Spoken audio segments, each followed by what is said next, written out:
Rexall plays home for Game 7 of the 1987 Stanley Cup Final, the 2006, and present day. Welcome to Rogers Oilers Hockey, Game 7 Stanley Cup Final Edition. And we're here to Edmonton, Alberta, for the final game of the season. They can change it. This has been a rocket for Edmonton. The fans are hearing it. The fans are getting louder and louder.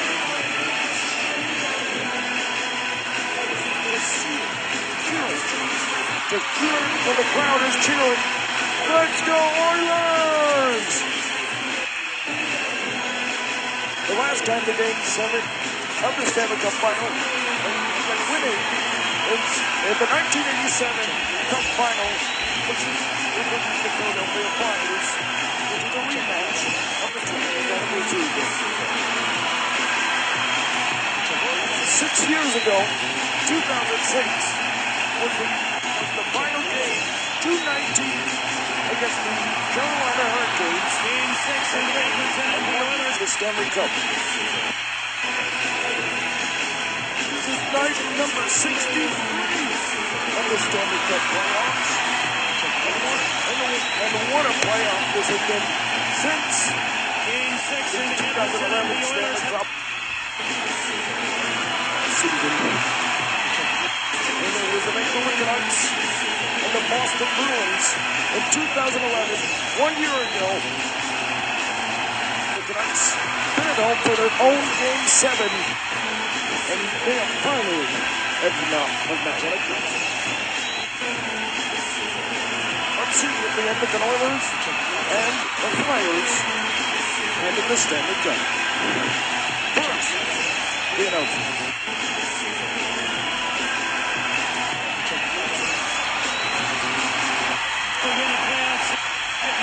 Scored that's Steve Yzerman. 194 playoff games, 184 playoff points. Makes the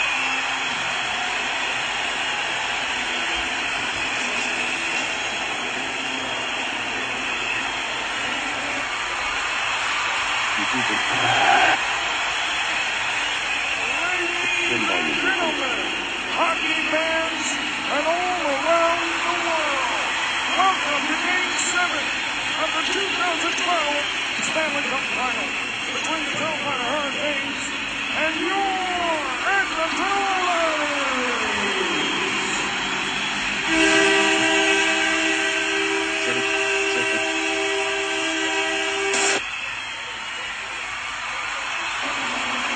Here's the starting lineup. In goal, number 3. Kevin Dubnyk.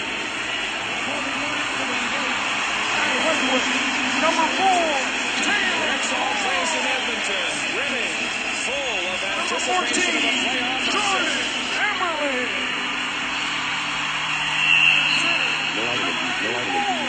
Ryan Smith.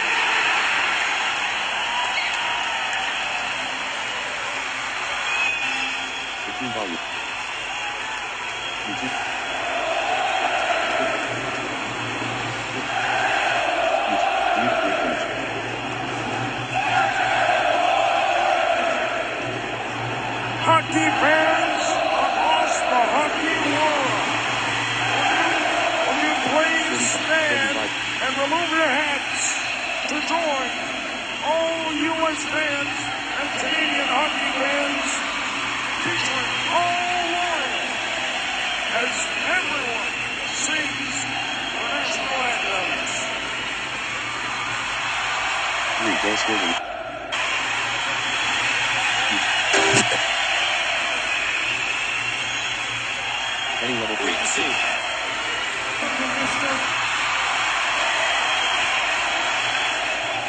Nope. 5-10.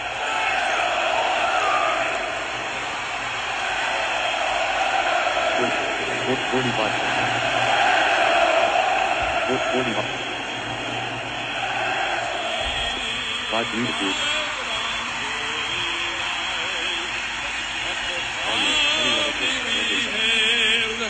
At the twilight's last gleam, whose dark stripes and bright stars through the perilous fight, o'er the ramparts we watch, were so gallantly streaming, and the rockets' ready glare, the bombs bursting in air, gave growth through the night, that our flag was still there. Oh, sailors of that star-spangled banner yet wave.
Speed is 0.5.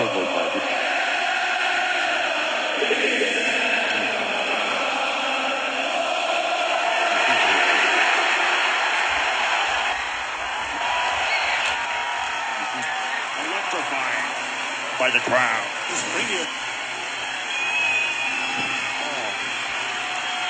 What a celebration.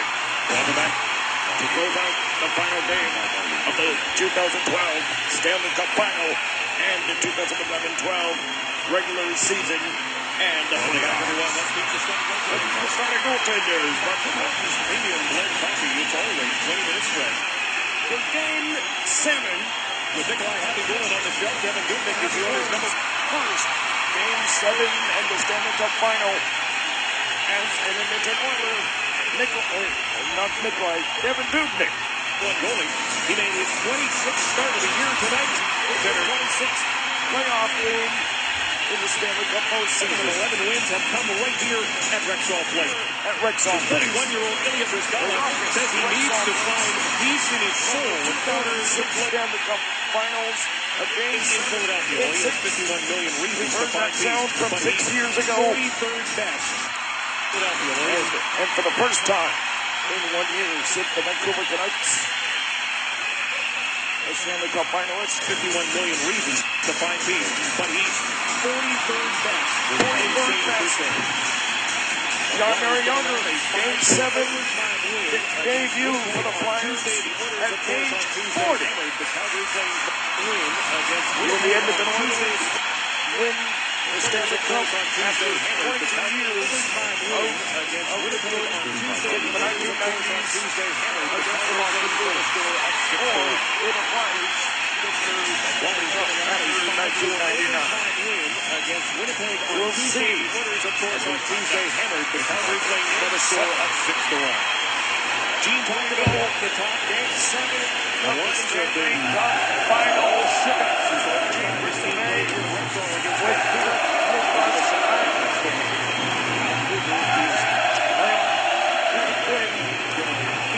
for the final time this year, here in the Stanley Cup Final, Game 7.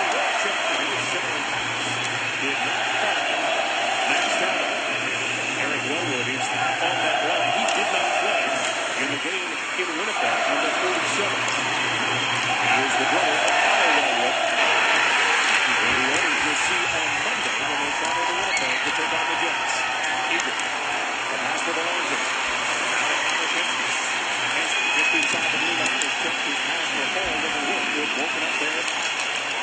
Giroux with 70 points on the season. He's tied for second in the NHL in points. Association with the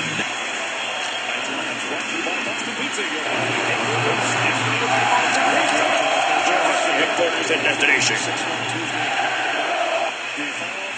Changed a couple of things, as you mentioned, and also Jordan Shelley will take the place of Zach Ronaldo on the fourth line right-hand side. So a couple little switch-ups for the Philadelphia Flyers tonight. Pitching for Game 7.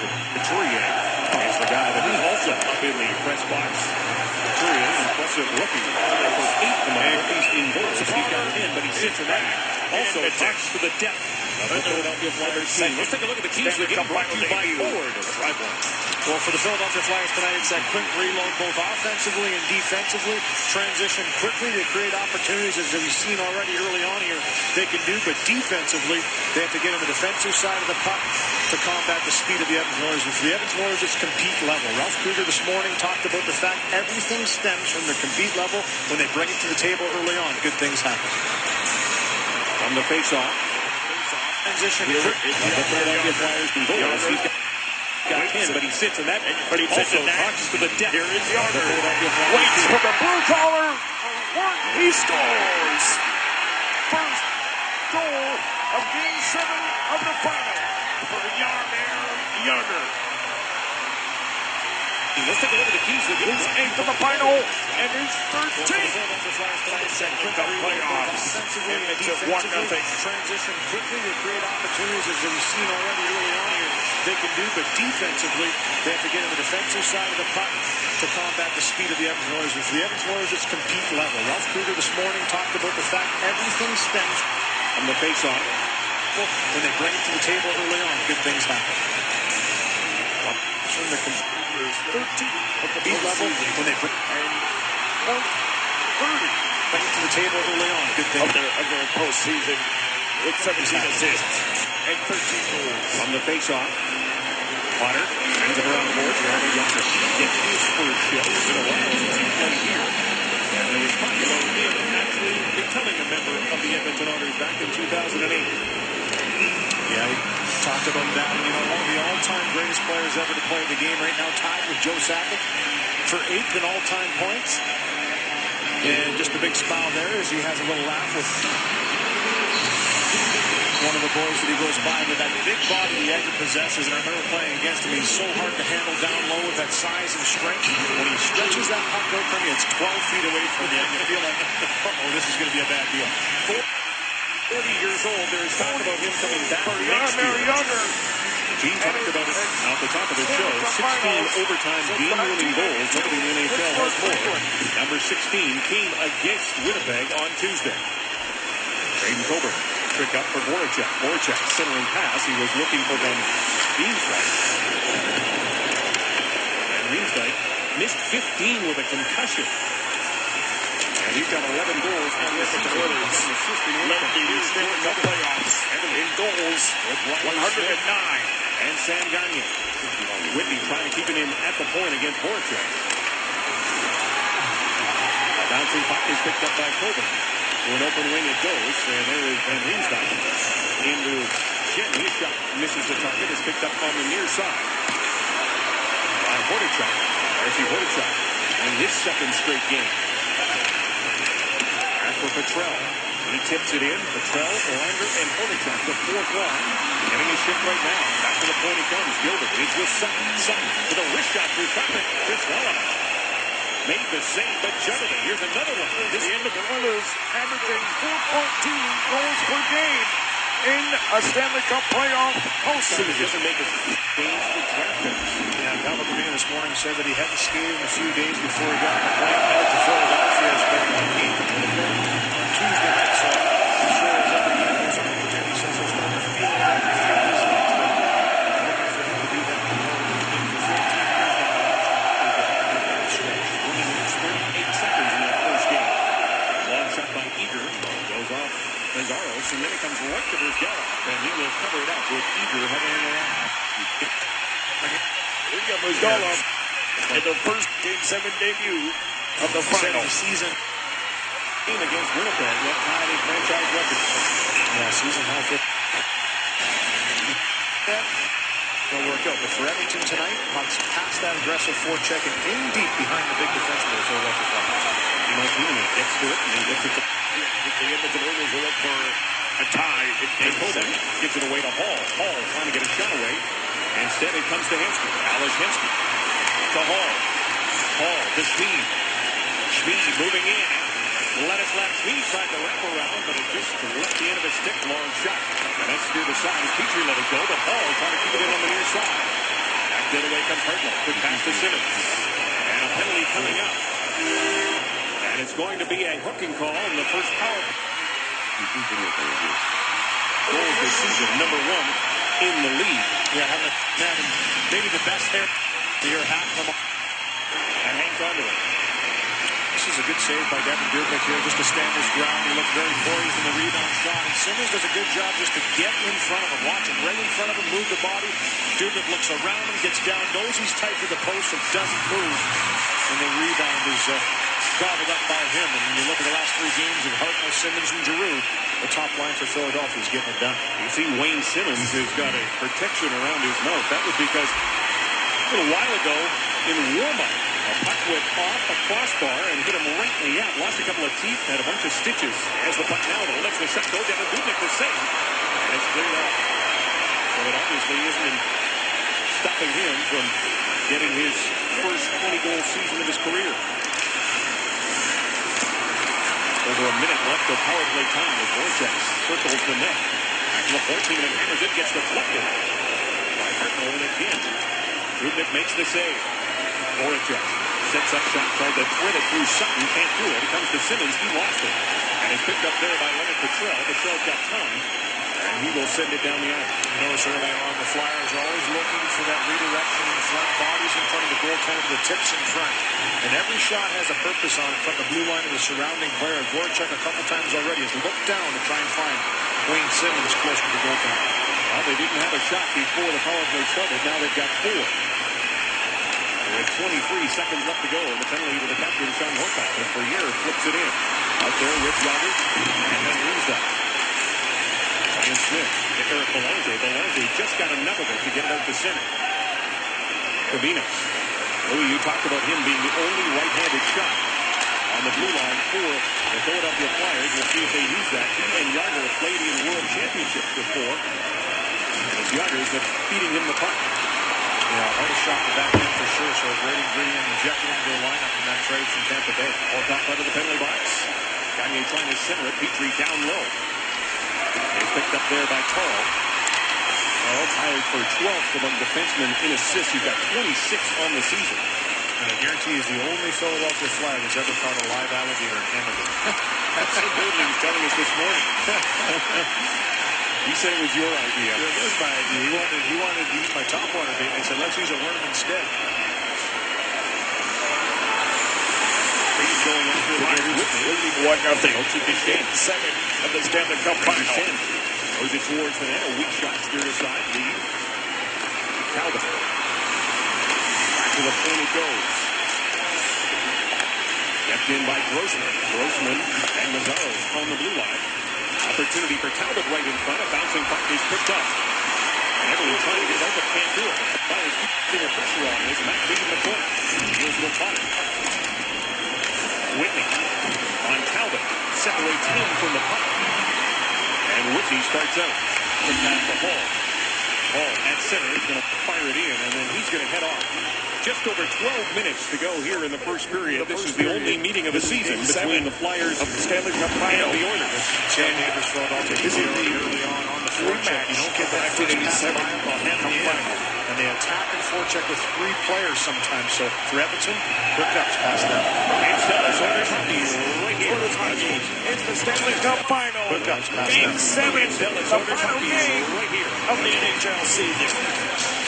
Well, both from a Game 108 standpoint and a personal standpoint, from a team standpoint, was elated with the result in Calgary. And the first person to call him, actually text him, and then tell him to call him, was head coach Tom Reddy, to congratulate him on what Ryan Whitney eventually presented to Ralph Kruger and the Calgary Flames visiting dressing room. And that was the puck from the first win on the part of Ralph Kruger. His 0 in the win column, thanks to the game against Calgary, went up in flames.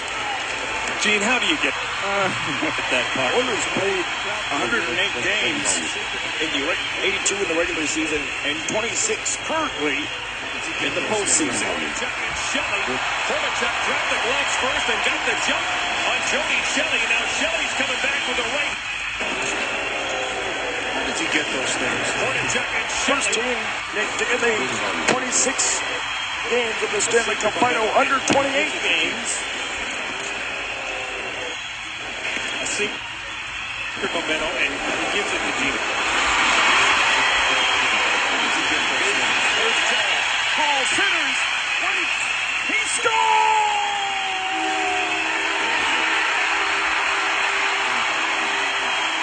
Hall has tied it in Game 7.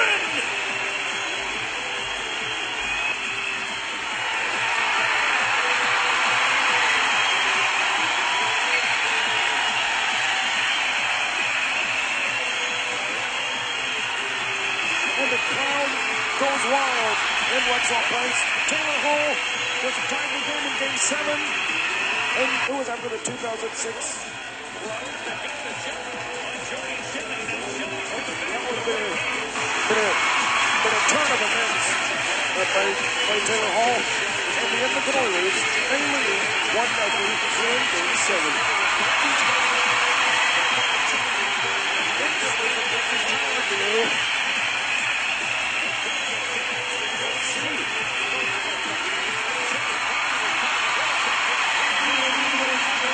Down by the goal. Jody Shelley for Shelley. His great shot to the end zone underneath him, but he wins the 2 points. Stanley Cup final goal. As he takes the ball, Jody Shelley for 18th goal of the season for Darcy Hornacek. 18th goal of the final. 17th goal of the For both these guys, they've been out of lineup a lot as of late. The last 10 for Jody Shelley and for Darcy Hornacek. Gone and played 7 minutes Tuesday versus the Calgary Flames. Was out the previous 9 games. So we knew that when these 2 guys faced off against each other, they had a little conversation. They've seen each other many times before. Two of the more guys in the pugilistic. 3 goals away past Ryan Smith. 2 goals away past Reggie Leach. And he is number 20 for most active player. NHL Edmonton Oilers. And that was the marker. That will be the 3rd all-time goal scorer in franchise and 1 playoff game. That's another great one there. They both went out. Darcy Hornacek gets the extra 2 minutes. Horrific.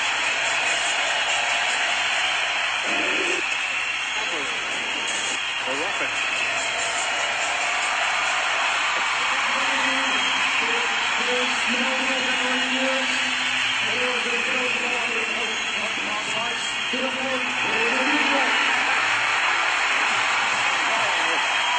It's his 17th goal in the playoffs and 3rd goal in the final. And they feel completely to work ethic.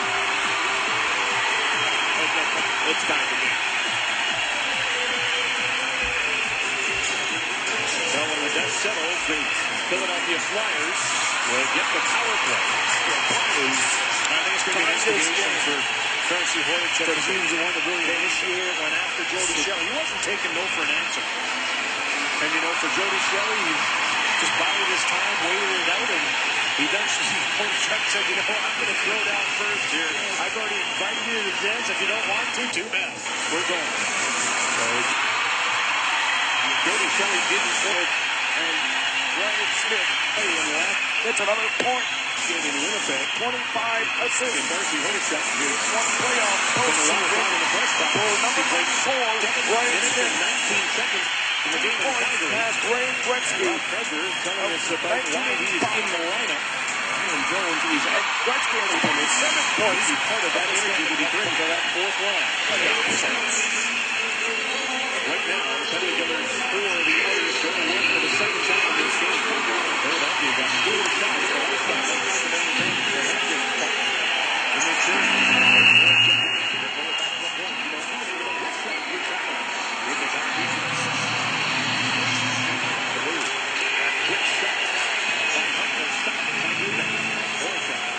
And they working out there by Ryan Smith.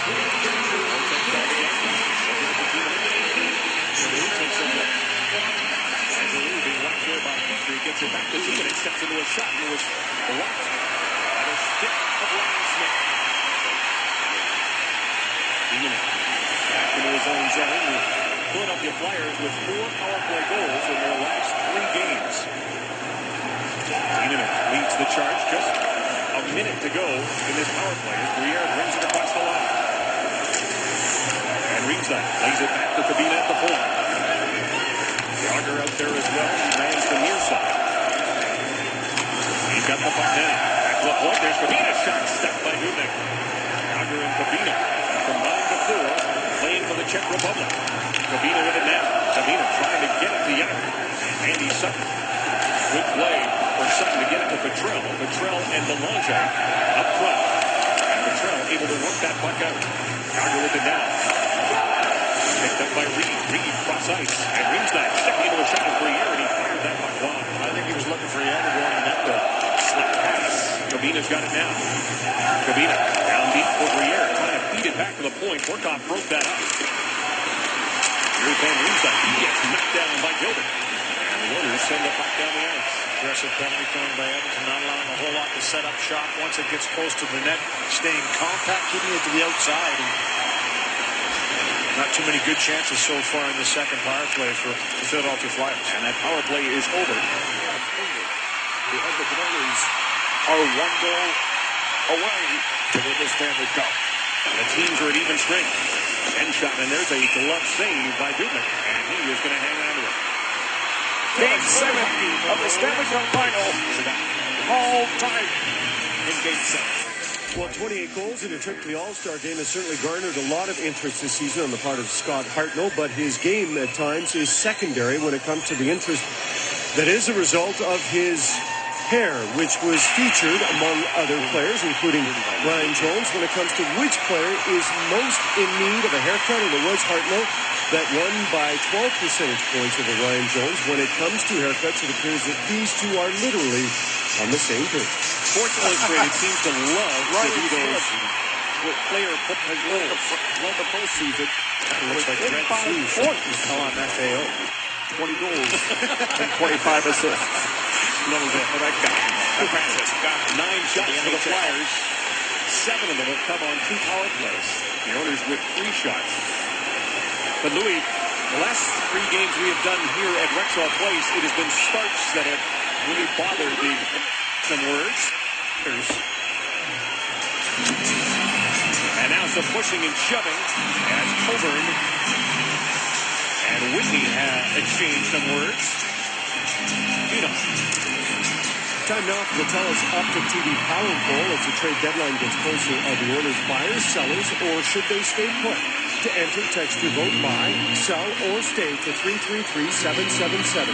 One of the entries has a chance to win tickets to an upcoming Oilers home game, and we will update the poll results later in period number 3. All right, Gino, back to the point, Louis, about the starts for the Oilers. A better start here tonight at home, and taking a page out of that game in Calgary.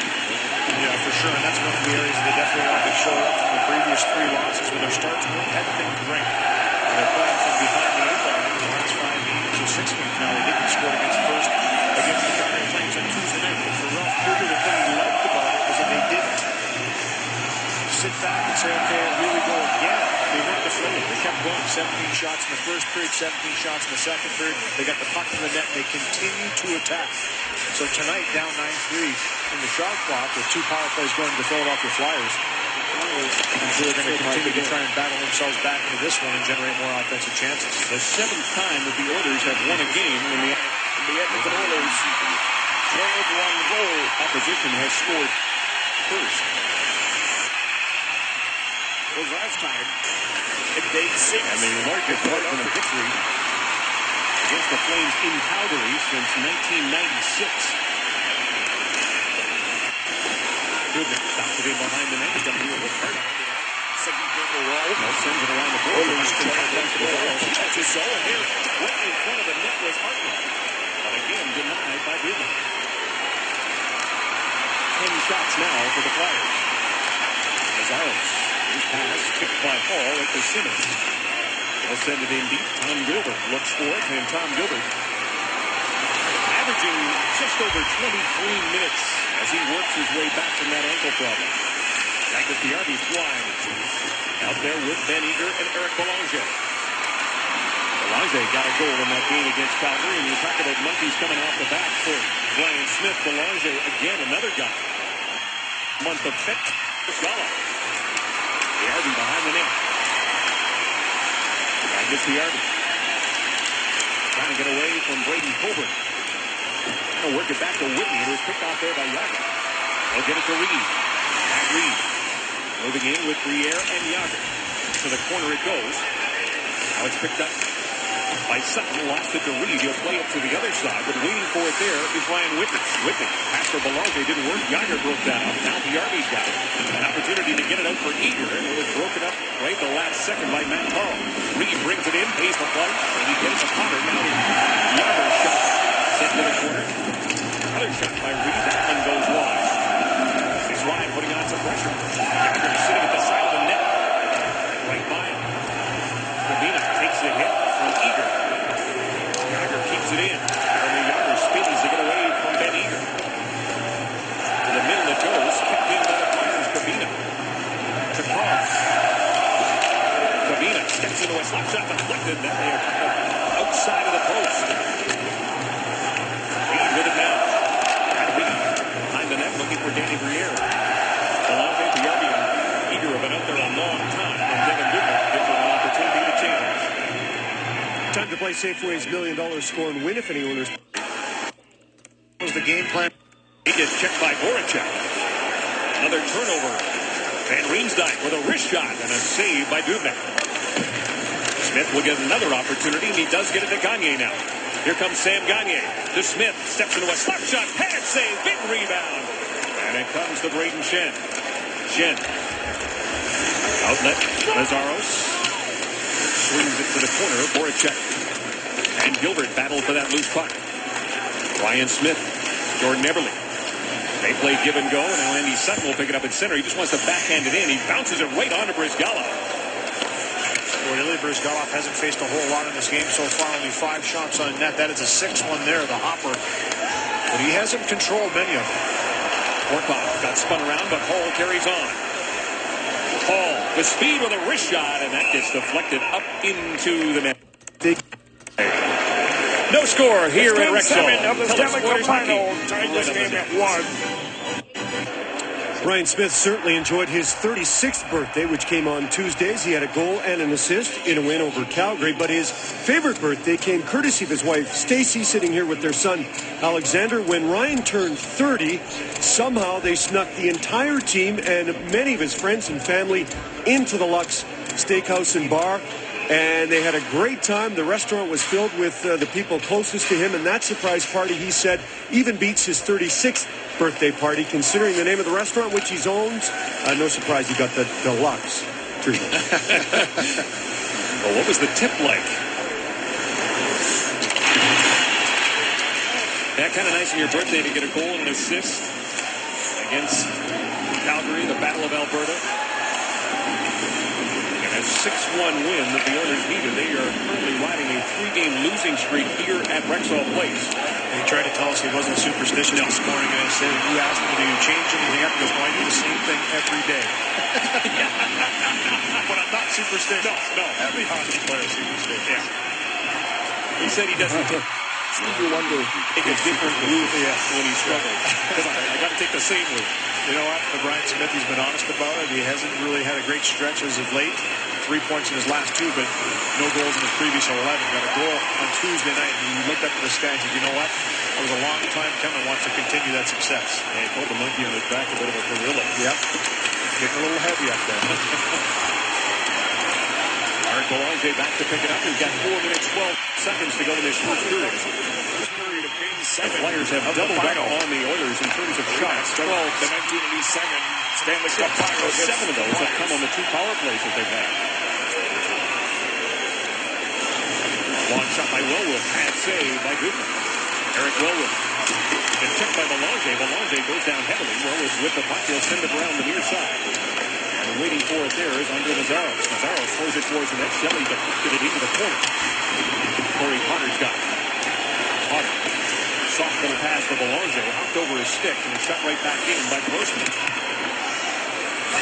Albert trying to center it, can't do it. Van Riemsdyk behind the net. Potter's got it now. Hops over the stick of Piarvi. Right to Grossman. He'll keep it in. Now Piarvi another opportunity, but again, the Flyers keep control. It comes back to the point.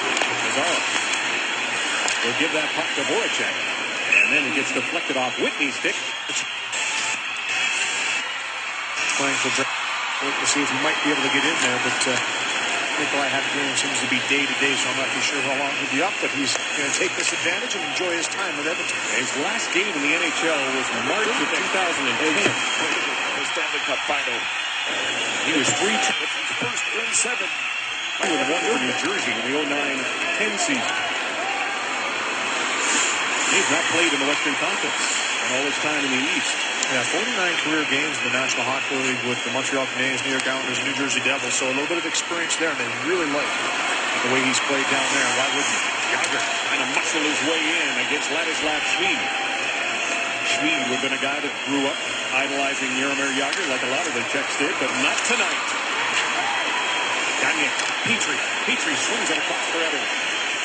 Jordan Everly back to the point. Tom Gilbert with a wrist shot. Doesn't make it through as Reed knocked it down. And then Everly quickly coming back, trying to break up the play.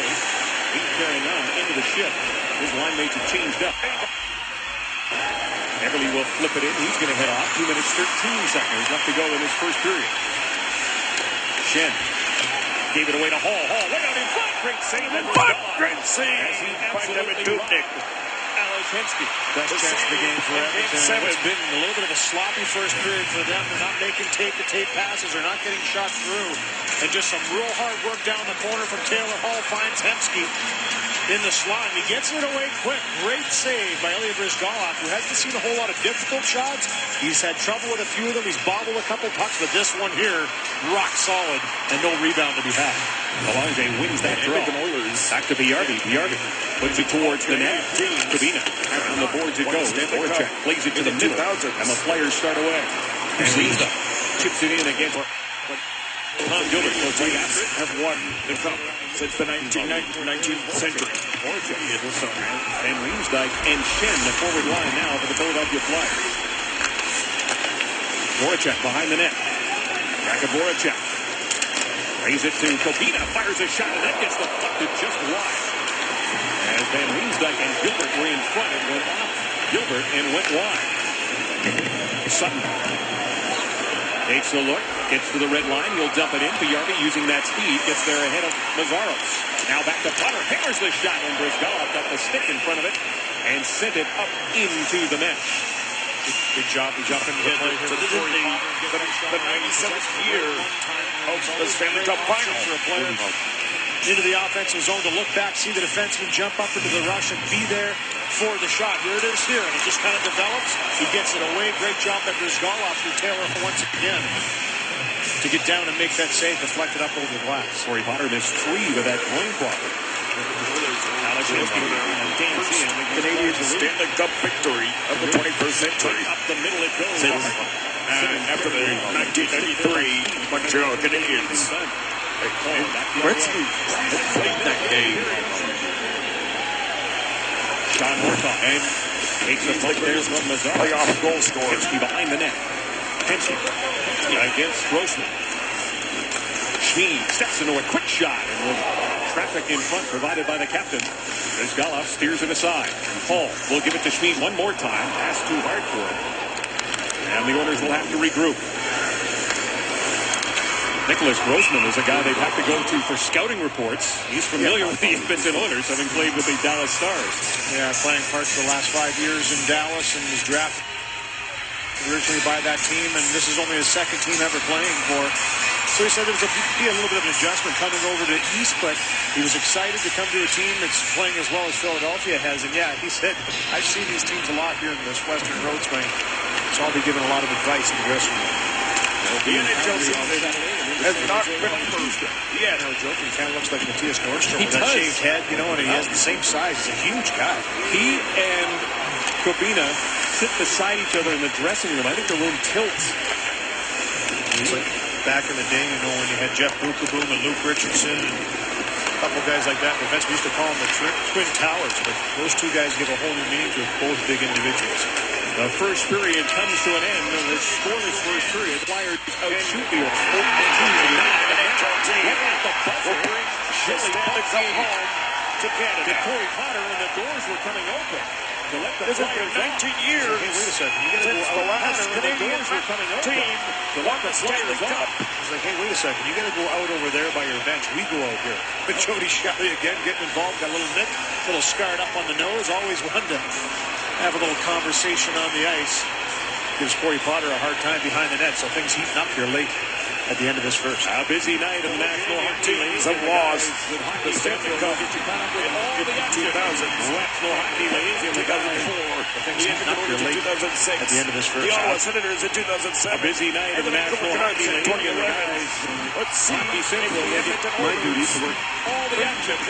Teams, NHL, Stanley Cup, Hockey home. Central will get you caught up with all the Game action. 7 of the Stanley Cup final is next.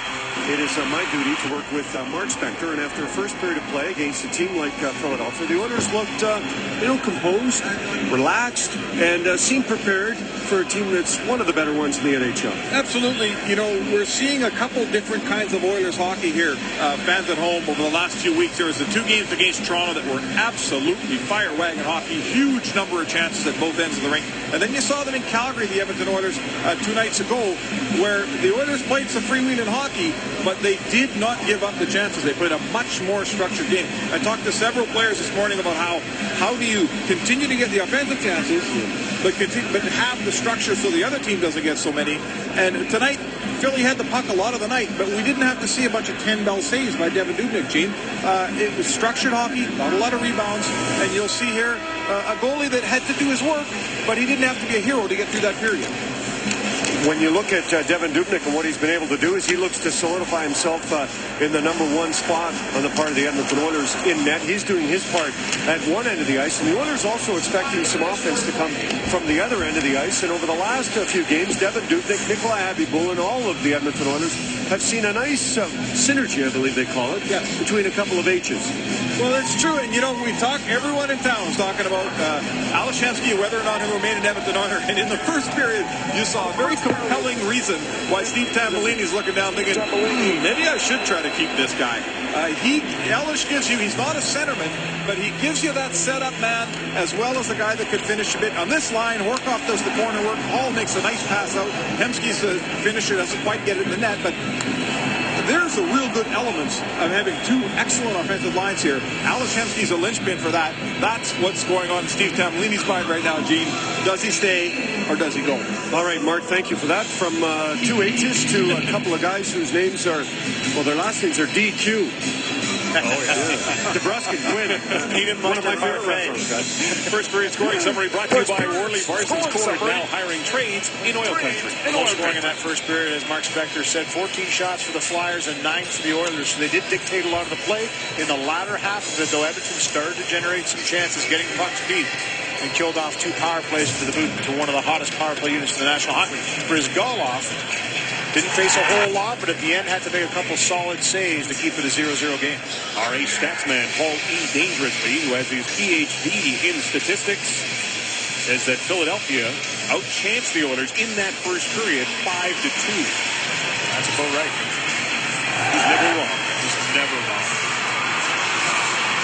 The Oilers will play Phoenix on Saturday and then travel to Winnipeg for a game against the Jets on Monday trade deadline day. That final against the Boston Bruins, and they will win for the first time in 19 years since the Montreal Canadiens in The game against 1993. Phoenix, incidentally, is a Saturday afternoon game. The Oilers in their 8th Stanley Cup final appearance. The Phoenix Coyotes currently in Calgary. The Oilers of 2 tries of winning the Stanley Cup. Will take on the Flames. And it's 2-2 in the second period. Our second period is underway. Second period is underway, and the season is not over. The Edmonton Oilers tied the game at 1. With Jody Shelley. He's out there now to start this second period with Anton Lander and Leonard McDonald. He's hot shot looking for the backhand. Here's see Hitchcock looking for his first goal of the season. Nicholas Grossman. For Wellwood. Eric Wellwood. Lost an edge. Well, keeps it in. Patel with a shot. Steered aside by this ball. Great shift for his fourth line. To start this period. And Ralph Krueger wants to set the tone right away. Wants to get pucks deep, get bodies bang. That's exactly what the fourth line does. Goes out there, generates a couple chances.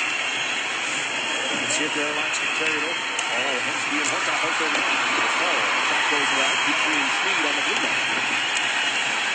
Alex Hensky dancing along the line. Petrie keeps it in. They'll give it to Hensky. Hensky cross-ice for Hall. One-time shot. And it rises over top of the cage. Horkoff will give it to Hall one more time. Hall moves to the middle. Lets a shot go, and it slides wide. Hensky picks it up. Hensky moving in. Alex Hensky still has it, and now it's cleared down the ice. Gonzalez, and the Flyers want to get a change. Great follow-up shift for that top line of Edmonton. The Royals banging the puck down low, create a couple chances. Alex Hensky had that puck on a string a couple times, set up Taylor Hall for that vicious one-timer. Here's Everly. Everly, backhand! Breaks across and makes the save. Everly has it up over his stick, now a 2-on-1. Simmons, Hartnell, back to Simmons, and that one goes over top of his stick. Can't blame the Ice Lord, they're just 2 minutes in. Yeah, just almost a little bit of an unlucky bounce there. Is for Jeff Petrie, loves to jump up into the rush, and little turnover at the blue line. Everly just can't handle it, gets out, but a great rush from defense to offense, stretch past to Everly. Goes to the backhand, just can't close the deal. Great job by Coburn not to take the penalty, get the stick in there deep enough to break up that play. This one just jumps over the stick of Wayne Simmons on the 2-on-1 coming back the other way. So things starting to open up a little bit here in the second period. Wayne Simmons with 22 goals on the season, the first time he has cracked the 20-goal barrier. And he's currently on a 3-game point streak. Ryan Whitney to Gagne. Everly getting it back to him. And there was another bounce in front. Everly behind the net. He gets tripped up and a penalty coming. And the Oilers get their first opportunity in a power play as the new guy, Gavina, is headed to the box. Shifts in succession, exactly what the Oilers were looking for to come out. Get 3 shifts in a row. Puck goes into the offensive zone. And the long stick of Gavina again just gets in the wrong area. Takes down Jordan Everly, keeps his feet moving. And after 3 good shifts, the Oilers draw a penalty and get their first power play of the game. A power play that is ranked 4th in the league. It is number 3 at home. And it goes to work for the first time in this game. Great play by Hall to keep it in. With Everly, Gagne. Bouncing puck for Hall, and a shot good off the save. Hall with 11 power play goals on the season. Here's Horkoff's shot. A bouncing puck picked up by Everly. Jordan Everly. Burns gives it back to Hall at the point. Hall to Everly. Everly dances his way in. Fires a wrist shot that goes over top of the game. Hall keeps it into the point. Down low for Gagne. And looking for Everly. And the Oilers will regroup. And Louis, you talked about keeping momentum going. It's carrying over into this power play. Hall with it now. Hall being watched closely there by Voracek. Everly, Horkoff, back door. And Hall does a great job of keeping it in against Voracek. Now back to the point with the waits. Everly's got it. Gets it to Gagne. Gagne, side of the cage, trying to flip it out in front of Horkoff. Still alive. Junior was flat. Here's Whitney's shot, makes it one. Hall with a shot, he scores! Give Taylor Hall a dozen points. He's got it. Gets it to Gagne. Gagne, side of the cage, trying to flip it out in front of Horkoff. Still alive. Junior was flat. Here's Whitney's shot, makes it one. Hall with a shot, he scores! Hall with a shot, he scores! Now back to the point. Whitney waits. Everly's got it. Gets it to Gagne. Gagne, side of the cage, trying to flip it out in front of Horkoff. For the goal. Here's Ryan Nujent Hopkins. He scores! Ryan Nujent Hopkins!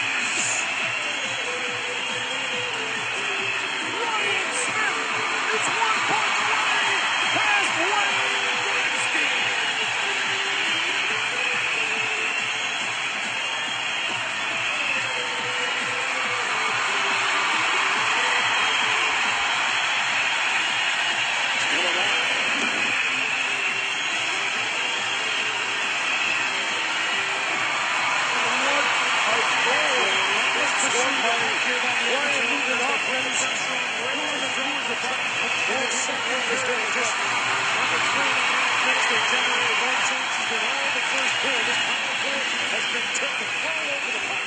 Every loose puck off the wall. And Taylor Hall and Ryan Nujent Hopkins. And you have a scoring. A Stanley Cup final goal. Picks it up, gets it away. Quickly, he's got off no chance to get a piece of it. Team won the Stanley Cup. Into the net. And a 1-0 lead for the Edmonton Oilers. 2-1 lead on a power play. First lead of this Game 7 Stanley Cup final. And for the first time, one Canadian teams have not led the Stanley Cup for power play goals.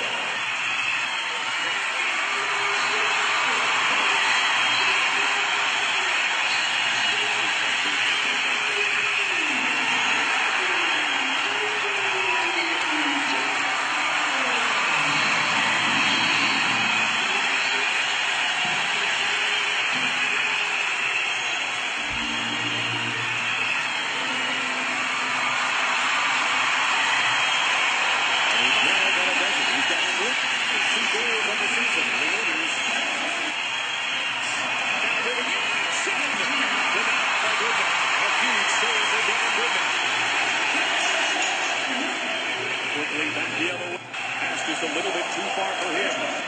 Yes, the tunnel. He wants to relieve the pressure. Can't give him back to beat him. Now behind the net, Andy Sutton has a chance to settle things down. Good point. Real nice push back there by the Flyers to come out and generate that chance. It's great Shen on the breakaway. Terrific save by Happy Moore. Pick that and Dugan. That wasn't an easy one. Right from the get-go, he gets sent in all the way. He's got 8 goals on the season. Hartnell with it now. He's got Simmons out in front. That's a line for the Flyers on the ice. Giroux and Simmons. Back to pick it up. Carl. Averaging almost 23 minutes a game for the Flyers. Oilers got 4 shots on that power play. Against Schmid. Left on straight for Gagnon. Sam Gagnon starts away by giving it to Ryan Smith. Everything headed to the front of the net. The puck skirts Schmid. Cleared out of danger by Kilo Tino. Schmid. He has got Reed all over. Reed, number 1 among rookies in goals. He's got 16 of those things.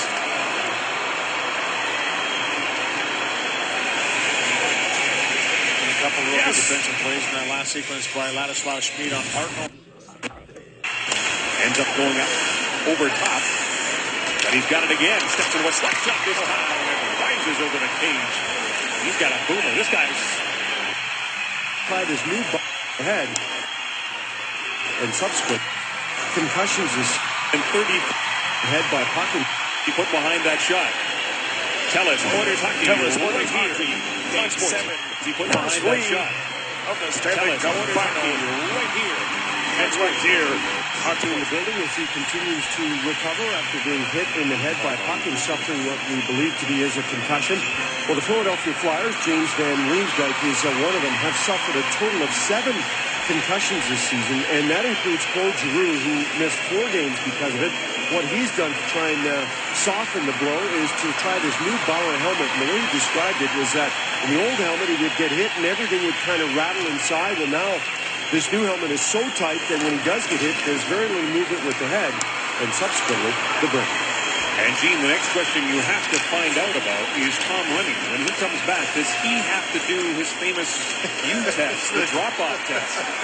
The dreaded drop-off. It looks like Ryan Nujent Hopkins might have to do that test. He is close to coming back into the lineup. I was always jealous of guys like that. He could probably do that with his eyes closed, no problem. Take shot and save. That was gone. Not making light of the test. No time to test about test. Guys like Hopkins can see like the win. Here's another 2-on-1. Voracek. Dubnyk gets the save. Devin Dubnyk has come up huge twice here in the second period. Here's another 2-on-1. Voracek. Devin Dubnyk gets the save. What a save! Devin Dubnyk. Game 7.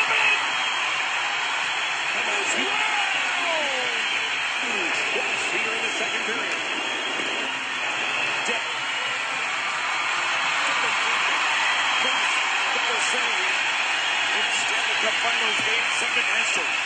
And Dubnik has come up huge twice here in the second period.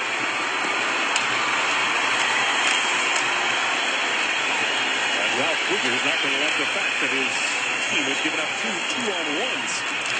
Wayne Simmons cutting from the net. Simmons with a wrist shot. But this time, Petrie gets his stick in the way. Gonzalez looks for Simmons behind the net. He's got Giroux out in front. Can't get the puck to him, and Henske's got it. Henske outlet to Petrie. Petrie to Hall. Hall is yelling puck. Before he gets started by Gonzalez. And here the Flyers come again. Simmons steps into a slap shot. And again, stick in the way. And this time, it's Alex Henske. You can see what the Philadelphia Flyers can do and why they're first in the National Hockey League in goals scored. They really attack. Slap shot, and again, stick in the way, and this time, it's Alex Henske. You can see what the Philadelphia Flyers can do and why they're first in the National Hockey League in goals scored. They really attack when they have chances. This is a great move by Voracek on the 2-on-1. Goes to the backhand. Dubnik has to regain an edge and get back across quickly to get that pad out and deny Voracek of that chance. Just off the end of the stick, but because he was there wasn't much to shoot at. That led a little bit of delay by Voracek off the end of the stick, but a real quality chance created on the transition to the Philadelphia Flyers. And Voracek in the middle of those guys as the puck hits the side of the net. Yager's trying to take advantage. And comes free, and Everly's got it. Everly quickly with Gagne. Everly to Gagne. Gagne out in front of Thompson. Ryan Smith couldn't get the shot away as Matt Reed had him tied up. Everly out there with Gagne and Smith. They got the puck in, and Everly quick shot scores. Jordan Everly. No item in view YouTube video. Reed had him tied up. Everly out there with Gagne and Smith. They got the puck against Everly for points. Wayne Gretzky. Here is Smith couldn't get the shot away. Shoots one up deflection. Here's Hopkins right in. He scores! Ryan Smith ties Gretzky's record for most points. Way off.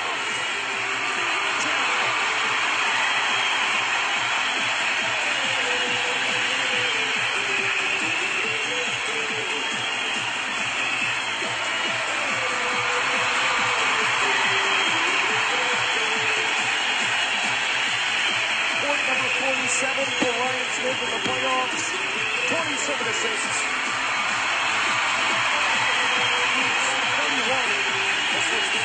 The most saves and assists.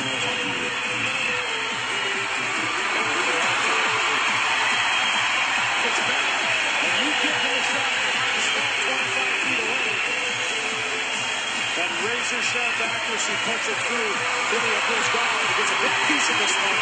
But not as it dribbles through. Jordan Everly stays red hot goal and assist in the second period. Gives his team the 2-0 lead.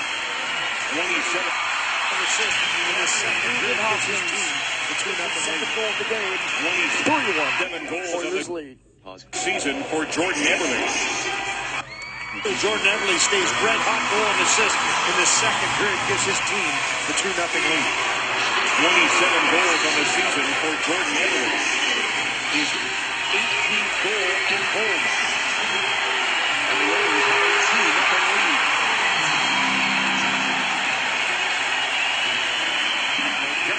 On 16 shots. An assistant marker for Jordan Everly. 8-0. The Philadelphia Flyers, the team that has the most goals in National Hockey League. They're the number one offense. And right now, a combination of the young guns for the Oilers and that guy, Devin Dubnik, has been the story. And Gilbert looks right up the middle for Magnus Piatti. Piatti checked by Carl, carrying on his ankle. Lander, got pass. And that was broken up by Tyler Davina. Tried to get it to Eager. Eager, Piatti. With the puck now, Piatti. Gains against Carl, gets it to Eager. He was cut off. And it's picked up there by Schiff. Silly. Dumps it down the ice. Ryan Whitney takes a look over his shoulder. He's got Voracek all over. Outlet pass intended. Well, Eager didn't work.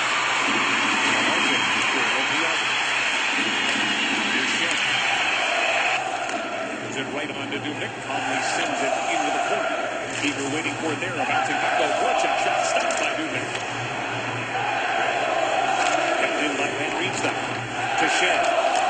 Schenn behind the net. He'll give it to the near side. Voracek lost it. That's picked up there by Corey Potter. Potter gives it to Eager. Eager takes a look. Fires a wrist shot. Glove save by Rexall. He will hang on to it. The final Billy of Edmonton is with the free club card, the Apple Safeway and Quaker Chewy bars. You won the Legacy and Piece cookware set on the club card, the Apple Safeway and Quaker Chewy bars. You won the Legacy and 9-piece cookware set on the goal, the power play. Marker for the by Taylor Hall, but Catherine Lindbergh, we haven't forgot about you. He entered the Score Win contest and has won a Sharp Aquas 3D Blu-ray disc player, courtesy of Safeway and Quaker Chewy bars, on the 27th goal of the season for Neverly. For Ryan Smith, tying Wayne Gretzky. The Oilers out shooting the Flyers 9-2 to this point. Their first Stanley Cup victory. 55 in their last game in Winnipeg. Simmons has had some good opportunities. He leads their team. Here comes Alex Vincent for the Metros got needed in 1993 Stanley Cup run. And there's Donald. Petrie, trying to keep it in. What a shot by Jeff Petrie. And he's going out there against the fourth line. Here comes Hesky. Dangling. Hesky. Trying to get it back to Horcock. Here's Giroux. Giroux looking for Simmons. Gets the puck back again. Now tries to feed it in front. Simmons. To the middle it goes. Cabina. Pavel Cabina. Watch the hammer. And Simmons on the pickpocket play on outside speed. Pavel Simmons back and off Horcock. Down Horcock. Will get it to Alashevsky. Looking for Hall. And it was broken up at the last second there by Hall. Late action here at Rexall Place. Jeff Petrie from his block makes a great defensive play at the Stanley Cup final. Well, Tuesday, while Wayne Simmons was scoring in Winnipeg, Sam Gagner was scoring in Calgary, and they've just continued the trend that has been a result of what's been a great month for both of these young kids. Gagner with 9 goals, 9 assists. Wayne Simmons, 9 goals, 3 assists. And, of course, let's not forget Louis Jordan Eberle, who's just bumped himself up to 8 goals in this month. Yeah, and 18 points in the month of February for Sam Gagner. Who can forget the 4-goal, 8-point night back on February 2nd versus the Chicago Blackhawks, but he's continued that hot hand into this game tonight. He's got to go wish that February had 31 days. Or 60. Postseason. 9 minutes to go here in the second period. The Oilers with 2 goals. Ryan Smith and Jordan Eberle, 20-goal postseason. He has averaged. It's funny to see these two teams. They haven't seen each other and they're starting to open up. But Edmonton loves to play this game along with the Flyers. And great chances at both ends. I don't know if Ralph Krueger likes it too much down there at the bench or Peter Laviolette for that matter. But sure is exciting to watch. Reed trying to get it by Potter. Can't do it. Now he'll give it to Carl. Gives it to Cabina. Rips it around the boards. And all the way down the ice. No icing. Ryan Smith's going to go back and get it. 19-17, the shots favor the Oilers. They were outshot 14-9 in that first period. Up the middle for the leading 3-1 in Game 7. He is checked. Ryan Smith carries on. Drops it into the corner. He's got it. Leaves it away from Belanger. And Riemsdyk tries to use the glass to get it by Ben Eager. And now to Vicky Aquino. Winding up with Voracek. Voracek checked by Belanger. Schenn shoots the puck in. Devin Dubnyk. Now to Tom Gilbert. Quickly to Payarvin. He gets knocked down there by the Zarks. And carrying on is Belanger. Crisscrossing with Eager. Here's Ben Eager's shot. Makes the save. Ben Eager with a great burst of speed. And speed. Set up at Ryan Nujent Hopkins. Voracek for a hat trick by Sutton. And Riemsdyk behind the net. He gets checked by Belanger. Voracek looking for Schenn. That's intercepted by Sutton. He ties that up, but Schenn worked it loose. And Riemsdyk sends it around the near side. Grossman's got it. Grossman. And Riemsdyk from the corner. Works it to the middle. There is Magnus Payarvin to pick it off.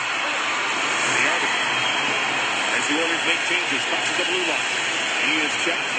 Back the other way. Here comes Wayne Simmons. He has been dangerous in this period. Again, behind the net. Hartnell looking for it. Cuts it off. Hartnell. Sanders, quick shot. Dubnyk makes the save. The rebound followed up there by Jeff Petrie. Horkoff looking for Hemsky. Alex Hemsky against Matt Hall. Hall sends it around the boards. Hall intercepts. Hall trying to get it to Horkoff. It was picked off by Simmons. And here is Giroux. Giroux put it off the skate of Jeff Petrie. Schmid and Petrie against the tough line for the Philadelphia Flyers. And one of the best lines in the NHL when it comes to production. Made offside. Schmid will give it to Hall. Hall with some speed. Trying to get across the blue line. He lost it. Simmons chips it in. Jody Shelley going after it against Petrie. Now Schmid. Kept in by Coburn. Not quite.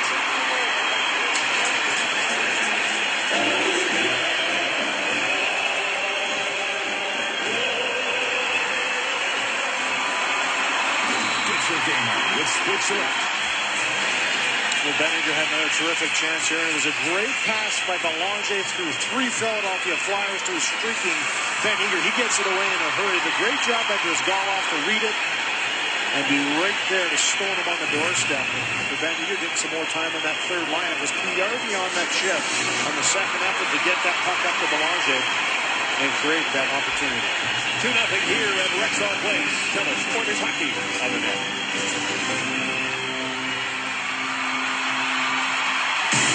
On trade deadline day, Sportsnet.ca is the place for all you need to know. Breaking news, rumors, reports, and in-depth analysis of each trade as it happens. Live stream our broadcast team, breaking the deals first. You be the GM with TradeMaker. Come up with your own or dive into an actual trade and see which team made the better deal. Hockey Central Trade Deadline. Be informed, watch it live, and interact. Only on Sportsnet.ca. 5:37 to go here in the second period. The second period. Any shot. 2-0 for the Oilers.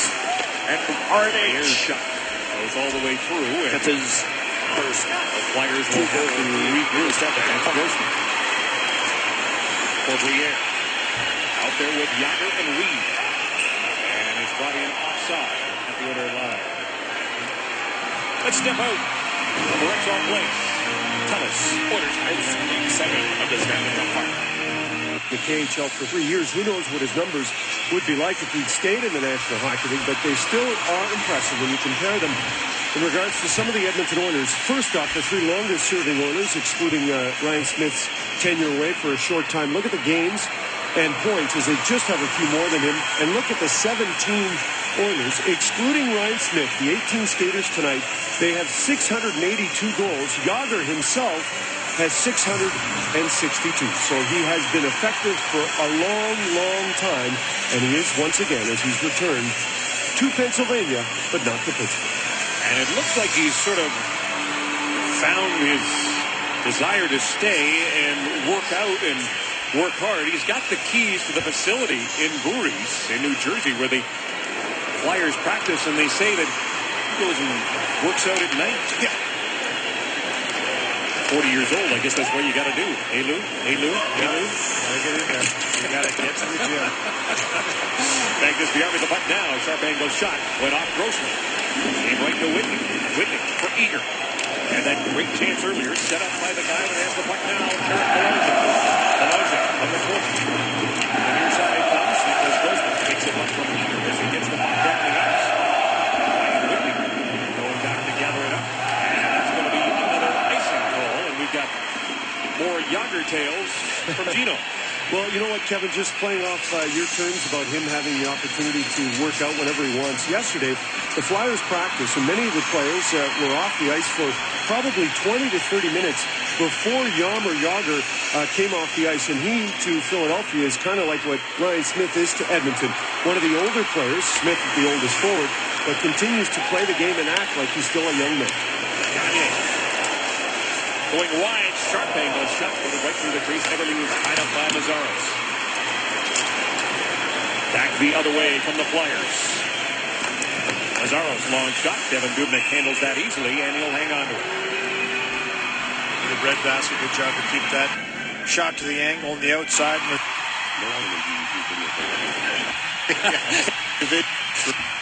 Is Quaker. And they say Coburn touched that puck, and Hall is not the least bit happy about it. And he'll come back down into Oilers territory.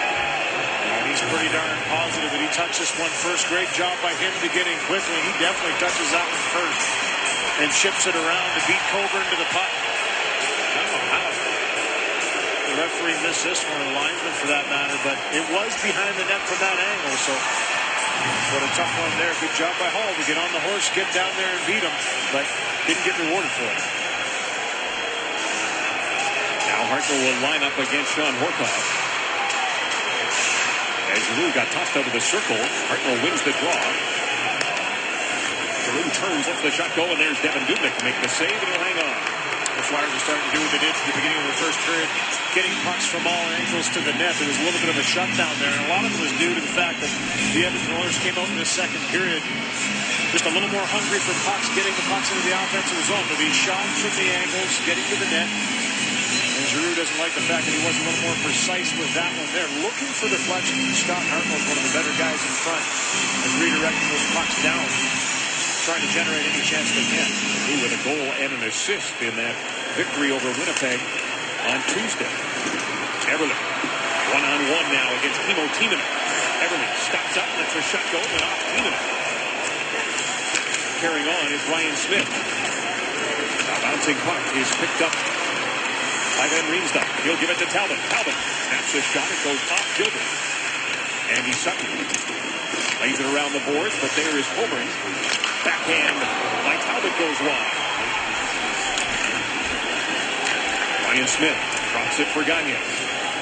Sam Gagne takes a look, trying to get it back to Smith, and there's Rexall. Very aggressive. Went out and cut off that pass. Now Wellwood. Eric Wellwood tries to move the puck to the middle. And there was Ryan Whitney to take down Van Riemsdyk. Horkoff flips it in. Hemsky going after it against Carl. Carl gets there first. Gets it by Hall. Can't get it by Potter. Potter, snapshot. Up high under Scala. Looking on the shoulder. Hemsky with it now. Alex Hemsky plays it back to the point. Corey Potter with a wrist shot this time. Horkoff cuts it off. Turn, and the shot went wide. Hemsky aggressive to try and keep it in against Carl. Hemsky, Horkoff, and Hall with some chemistry in this last couple of games. Here is Hemsky keeping it in. Horkoff waits for it behind the net. Horkoff works it back to Potter, but it was cut off there by Hartnell. And then Potter knocked down Hartnell, and he might have to pay the price for it because Simmons and Hartnell were going after him while play continued. Now Dubnyk comes out to cut it off of Scott Hartnell. Can't get it by Simmons, though. Wayne Simmons. Potter breaks that up. Lazzaros can't keep it in. A race for it. Piyarvi against Grossman. And Grossman snapped the stick of Piyarvi in half. Play continues. Wide open here with under 2 minutes to go. Giroux trying to center it. Can't do it. Magnus Piyarvi's got a new cue. He'll start away.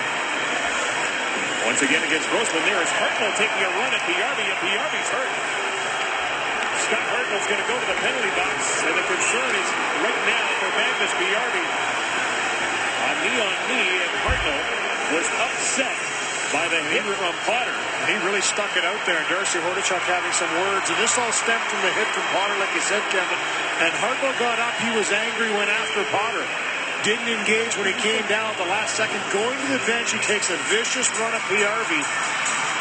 And he doesn't look good. Right away was down. He stayed down. I can't believe this is only a 2-minute penalty, actually, as he goes right into the knee. And I mean, these are the hits that you don't like to see when you go knee on knee from a different angle. We'll have to see whether or not he sticks that knee out or else just catches him coming through. It looks like his foot was planted, but definite knee on knee contact with Piyarvi. And he was in a lot of pain going down the tunnel. This comes with 1:36 to go in the second period. And 2 minutes for kneeing, and this is why Hartnell was upset. And this is the pitch down by Potter as he catches Hartnell coming up the ice. And after that was Carl, Cabina, Simmons, Hartnell all take a run at Potter. And he's like, I'm going to jump into the play. And on the ensuing play going down after this play is broken up is when Hartnell going to the bench. Has PRV in the sights and catches him with a knee. Now this is one of those power plays. And you want to connect on for Magna. How can you give a guy a knee penalty and the guy's going down the tunnel injured? It's only 2 minutes. I don't get it. I'm not saying he stuck his leg. I couldn't really tell from the angle, but if it was a knee that they're saying it was, and not just coincidental or an accidental hit. You can talk about intent to injure. The Oilers with their second power play. 1 for 1. Here is power play. Oilers looking for a power play. Taylor Hall back over his stick. The record. He gets knocked down by Cowboys. And Newman come together. It comes back to Whitney. Sticks into a slap shot. And the puck just rolls off the post. It comes back to Whitney. Sticks into a slap shot. The slap shot just rolls off the post. Just had to save and preserve the 3-1 lead. Good shot by Gaggy. What do they come for the game? Whitney racing over to keep it in. 42 seconds to go in the period. Taylor Hall in the puck now. Taylor Hall went down. That was the seed before he gets through. Over in 20 minutes. Andre Mazzara. Keenan. Everly with it again. Back to the point. Ryan Whitney moves to the middle. He'll give it right back to number 14. Everly. Sonia looking for Horkoff. Bouncing for the wall. Everly's chance. They get away. To the mid-to-centers. What a save! And he's trying to make it 4-1! What an exploding save! My goodness! Still 3-1 Oilers with 15 seconds left to go! This is the Stanley Cup final what we're waiting for! Took his helmet off. Now everybody's in there. Went for the big splash on Gaggy. That was like the elbow slam from the top ropes coming over as he realizes that Gaggy keeps digging away at this goal. This one obviously is loose underneath that mishmash and pile. There's the whistle there. And eventually you see Talbot come flying over with the flying elbow. And better heads prevail afterwards, but nice to see the attack of the Oilers again on the power play, digging for those loose pucks. And the Philadelphia Flyers, a team that's not going to be pushed around, is pushing back in those tight quarters, but Philip Rexall has to stand his ground. There must have been 8 bodies on the ice there. Face off just outside the blue line with 19.7 seconds to go. And still 42 seconds of power play. 3-1 lead for the Oilers in Game 7 of the final. Empties. Oilers and the Flyers below tied at 3 games with a Potter and Petrie. Third time the Edmonton Oilers tied at 3 will have heard the best of 1. Trade tracker will come. Will come to a close. Trade tracker. The Edmonton Oilers. Third Game 7 of the Stanley Cup playoffs. Trade track with the Edmonton Oilers survive to win the Stanley Cup.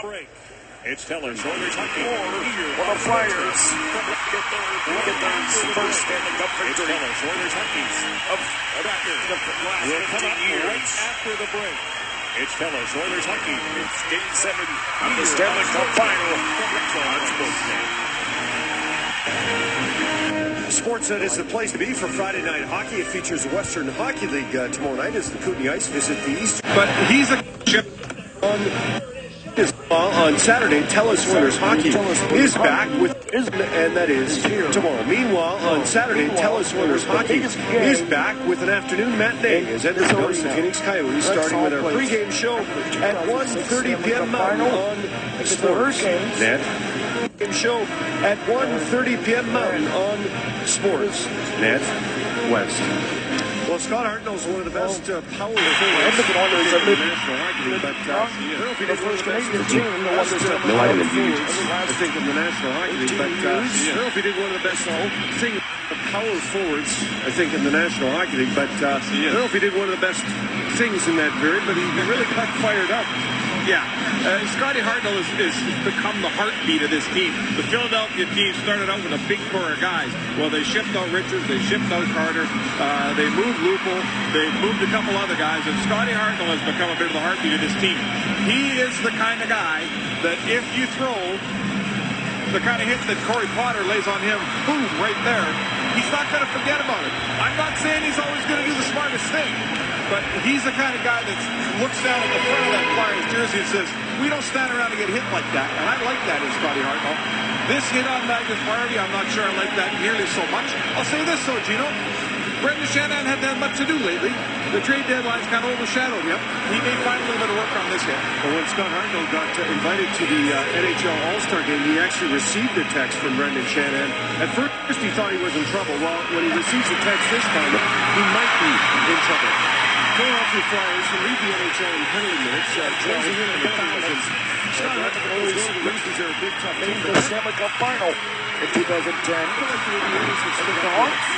Scott Hartnell is one of the number one. This is an Oilers team that I've done some talk radio this town the last few years. And Oilers fans are sick and tired of watching teams like Philly come in here and push them around. Well, that's not happening tonight. Sure, Philly's landed some blows, but the Oilers have given it back just as good. This is a tougher, harder to play against Oilers team. They got a couple guys that will drop the hits like that, and you just can't come into Rexall and play anymore and punch the Oilers around. Philadelphia's firing on us tonight. Well, you know what, man? It's only so far through two periods, Mark. 18 penalty minutes on the part of these two teams. I have a feeling there may be a few more coming up in the third period of play. Let's join Louie and Kevin for period number Final period, guys, in this third period. The NHL will start with the Oilers on Kevin for period number 3. All right, guys, in this third period, we'll start with the Oilers' 38 power play for the next 43 seconds. Oilers Stanley Cup champion celebration because of that knee penalty that Scott Hartnell took. 25 years, a quarter century of winning the Stanley Cup. 1987. Won a cup. 7 power play. Guys, in this third period, we'll start with the Oilers' power play for the next 23 seconds because of that knee penalty that Scott Hartnell took. Power play for the next 5 NHL teams members. Who not won a Stanley Cup in the last 18 years. Under the report. We'll see if the Edmonton Oilers get their 6th Stanley Cup win in franchise history. 23. They dropped to 30 seconds. More coming up in the Mark. 18 penalty minutes. It's on the part of these two teams. I have a feeling there may be a few more coming up in the third period of play. To thank all viewers of the NHL for watching in the 2011-12 season. This has been 9 months in this season. Watch it. Pause group.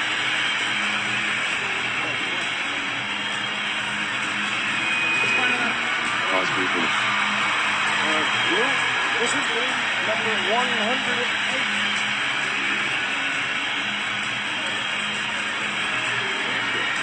And June is 1 month before the Olympics.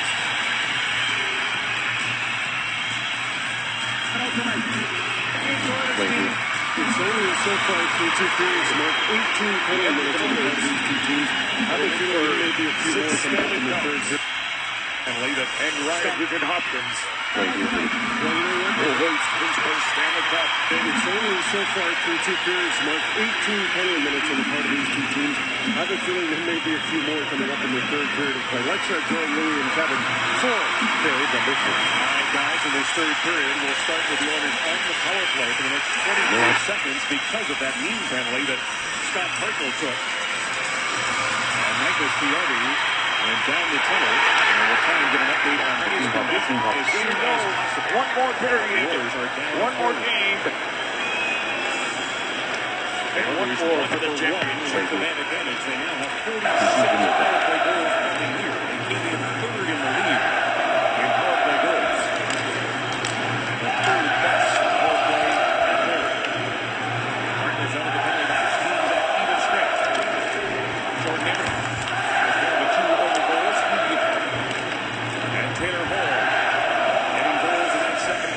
volume 3. Ryan Whitney to Ryan Smith. Smith waits, throws it towards the net. That hit Ganya. He was tied up there by Pavel Kabina.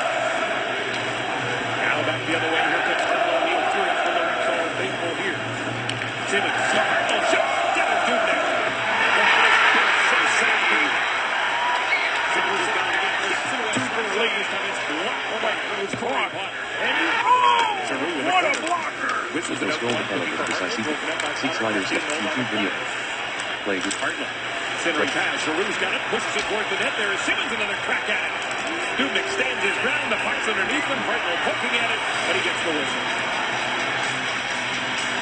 Let's take a look at tonight's scoring summary. Brought to you by Worley Parsons Scores. The final is for sports summary. In the first period, there was no scoring between the two teams. no Hiring trades in oil country.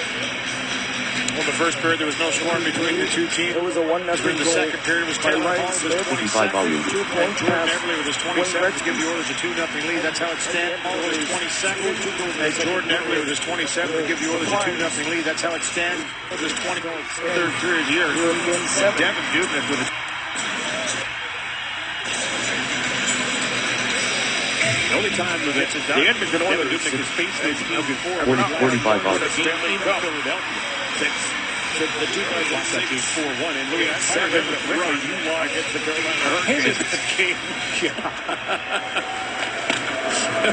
Flyers fan somewhere where that came Ryan Smith. Alashevsky.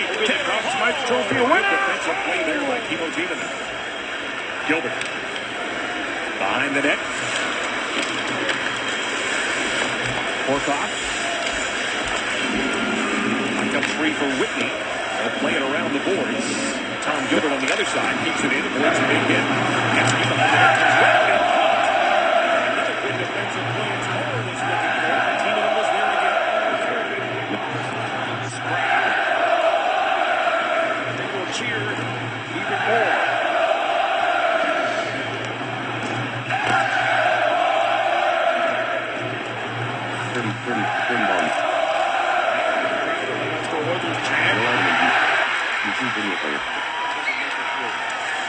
No item. Blocked by Hall this time. Horkoff knocks down Mazzaros. Mazzaros with a puck now. Here's a wrist shot up high on Devin Dubnyk. Jagger with that long reach. Again, stopped by Dubnyk. Briere thought about the wraparound. Forgot to take the puck with him. Flip down into Flyer territory. That will allow the Oilers to change. And they'll get the Belanger line out there. Devin Dubnyk had to be really aggressive on Jaromir Jagr on the side of the doorstep there after that first shot. The rebound right to Jagr. Held him for a second. And Dubnyk with another great save. Good speed there by Voracek. He is stopped. Shen with the puck down. Turns, throws it towards the net. Stick save by Dubnyk. Voracek going after Schmid. Schmid gets the puck to the point a little further. Down the near side. An opportunity for Ben Eager. Plays it off the boards. Can't get it by Kubina. Eager. Belanger. Joined by Petrell. Eager will bring it. Bump himself. It's taken out. And then throws down that calls on right. Kabina runs into the record. Ryan Smith. He shot. He scores! That's it! Ryan Smith passed Wayne Gretzky. And most proud words in history.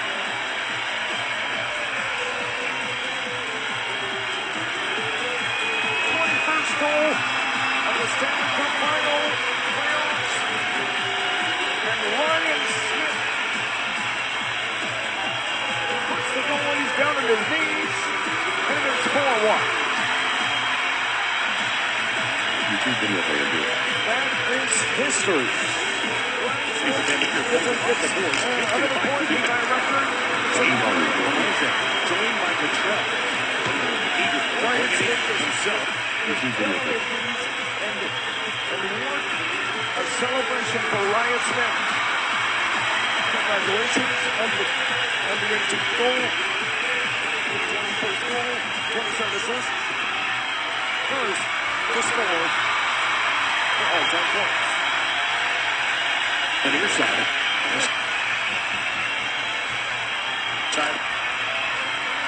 The doorstep there. 20 volume goes in. Gretzky comes on the ice. 48 points in a playoff game for Ryan Smith.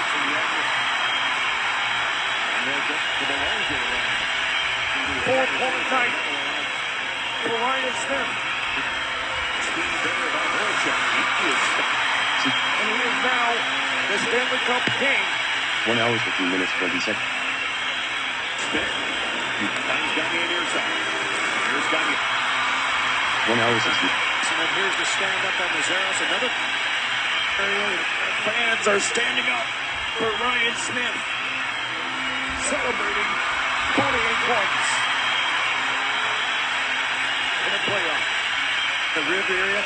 Little 1 hour, grimace on 17 his minutes. 1 hour, face. 17 Here's the minutes. stand-up on Mazeros. Another cross-check of the arm area. He's wondering. There's that. Catches him under the arm in the rib area. Looks back. Shakes it off a little bit, but it's a pretty good one that catches him in that kidney area, in the rib area.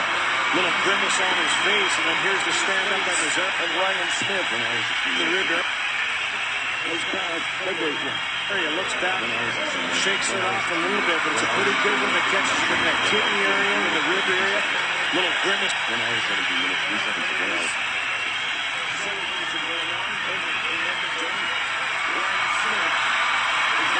Points leader in one playoffs in NHL history.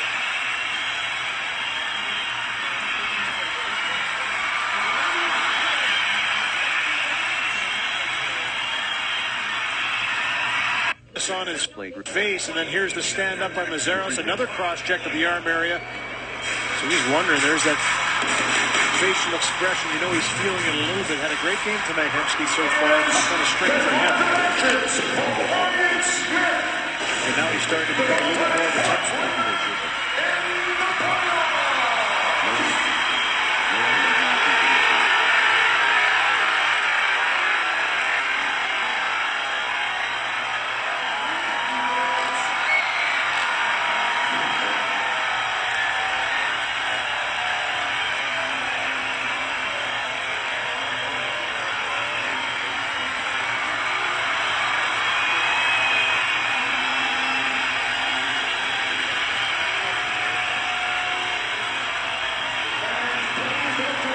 On the ice for Ryan Smith, celebrating his 48th point in NHL history to score as an all-time points leader in the Stanley Cup playoffs.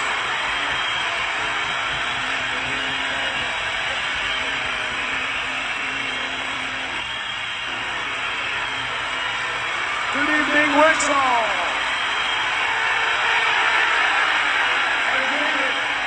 Scored.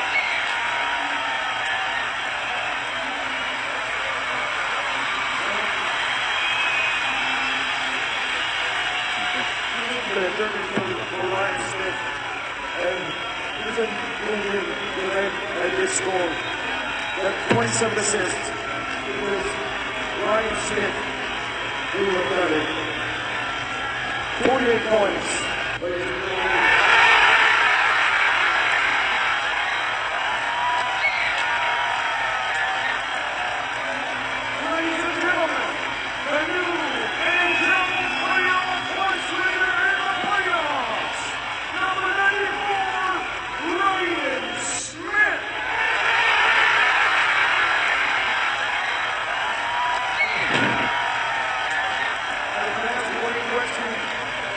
Surpassing everyone, respect everyone, and the crew, and the team that has not won a cup since 20 years.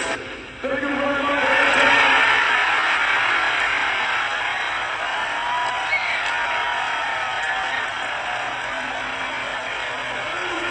Number 94, Ryan Smith.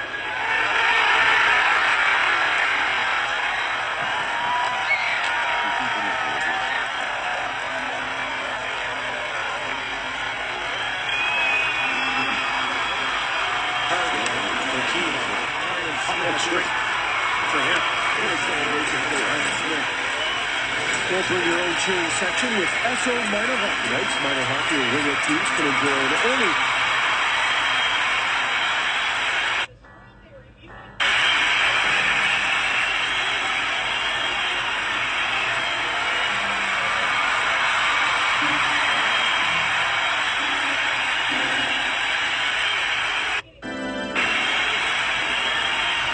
home game. Special pricing and seating are reserved for Wednesday night, February 29th, as the Oilers will host the St. Louis Blues, and then again on March 14th when the Columbus Blue Jackets come to town. Call 414-GOAL. That's 414-4625 to get your tickets today. 14th time that the Edmonton Oilers have faced an Eastern Conference opponent. 5-6-2. And we'll face another Eastern Conference opponent in the Winnipeg Jets on Monday. Kind of strange to say that they're in the East, but today.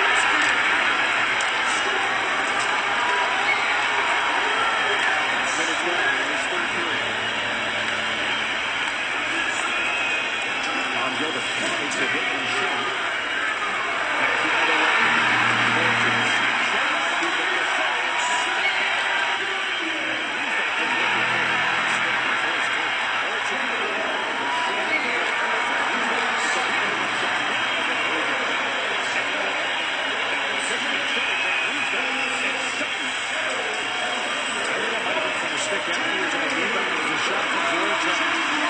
It gets up high, and Duber comes out, cuts the line, and then he's shaking his head, looking afterwards. And then right stick to the face. When Wednesday catches him in the grill, doesn't even phase it. Just kind of stays with the game. When you're having a good game like Duber is right now, he reacts a little bit, gets right back focused on the puck. And the Philadelphia Flyers have definitely come out hungry and aggressive in this third period. They're all over Edmonton, the offensive zone, they're aggressive. Congratulations. They've gotten more physical. They focus You saw that last minute sequence there. They're looking for hits. They're looking to bang bodies. They're trying to take a move as they cross fight.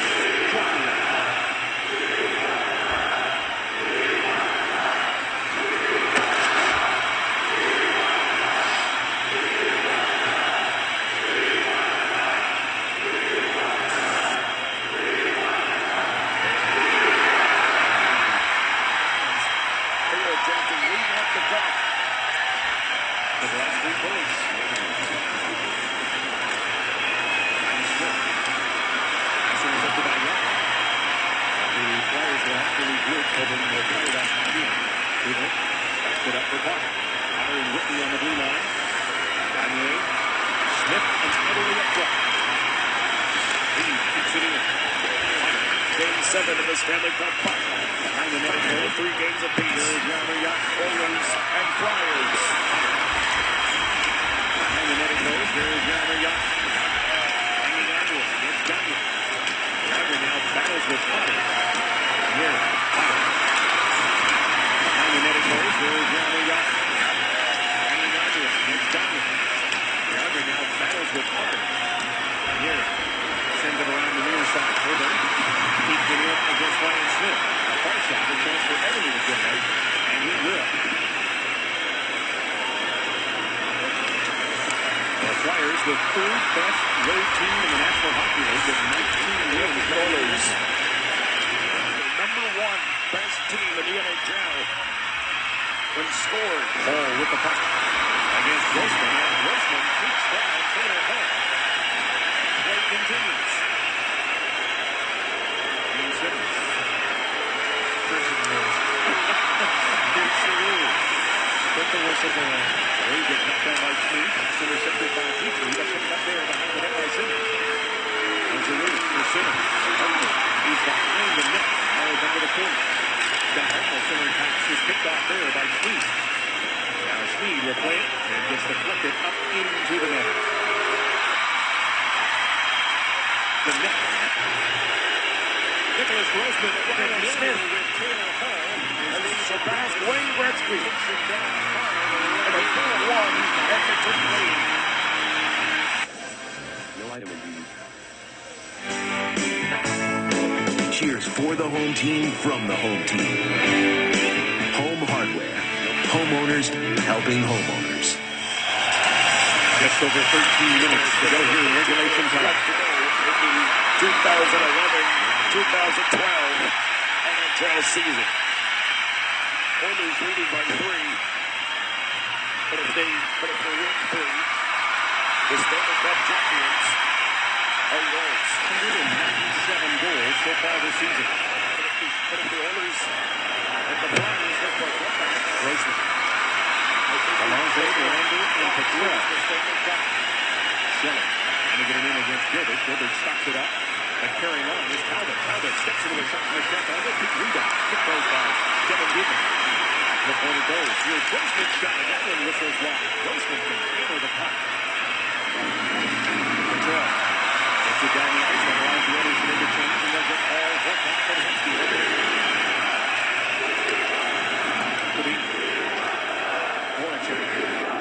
Stopped by Horton.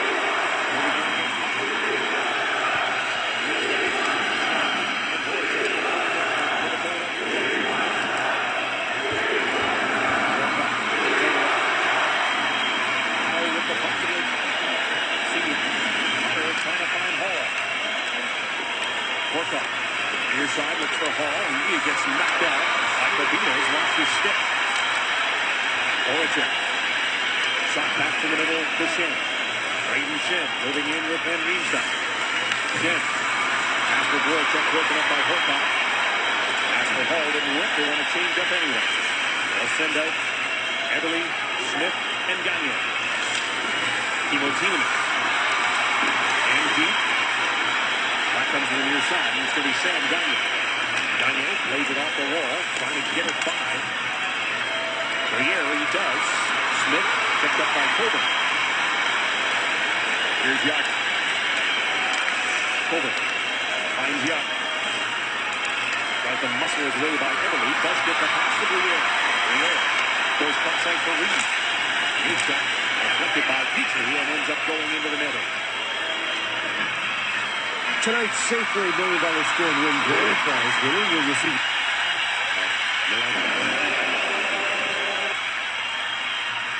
with a 2-0 lead.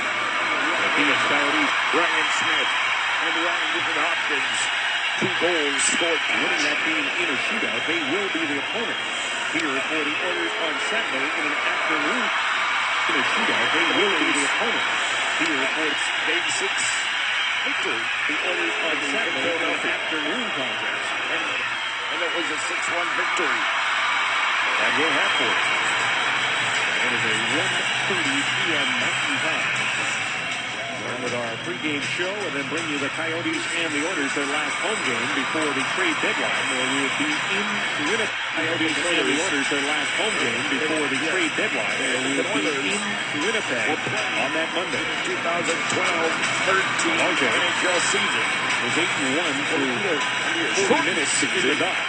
for the Edmonton Oilers. It was 8-10 when it comes to face-offs. The Oilers will play if he gets tossed out to 2013. Will step in. The Oilers will be the first team to win the Stanley Cup to the point in the last 18 years. Towards the next seven. Both of them in last and sixth of the bit. Unsportsmanlike conduct. The penalties against Rexall and Whitney. Button hook. Petrie hammers the shot. That one whistles wide. Speed will keep it in. Chopped that by Briere, and Briere works it out to center. Petrie to Ryan Smith. Smith moving in against Smith. The greatest points leader in NHL history in playoffs. Matt Carl. Smith and Belanger up front. It is Petrie and Gilbert on the point. Kabina to Yager. Yager. Harassed there by Ryan Smith. He'll give it to Kabina. Kabina. Carl to Briere. Briere crisscrossing with Yager. Down there Yager going wide on Potter. Gets by Coburn and waits for it. Belanger's got a 2-on-1 developing with Smith. Belanger with the button hook. Finds the trailer. Potter. Potter to Smith. Smith to Potter. Great save. Great save. Smith is gone. Pelosi's got it. 2-on-1 developing with Smith. Pelosi with the back hook. Finds the trailer blitz. This is the Stanley Cup final we've been waiting for the last 6 years.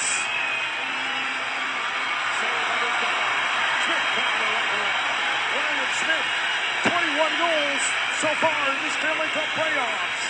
Younger back the other way. The net is off the board. Younger won't Great sequence here at Rexall. Younger. Oh, the goal line back. Moving. It was Younger.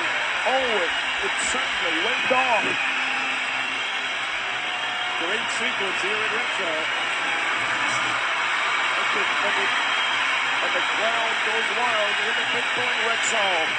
2006, the last time the Stanley Cup final has been in Game 6 in the Stars Center. It's the Northlands Coliseum.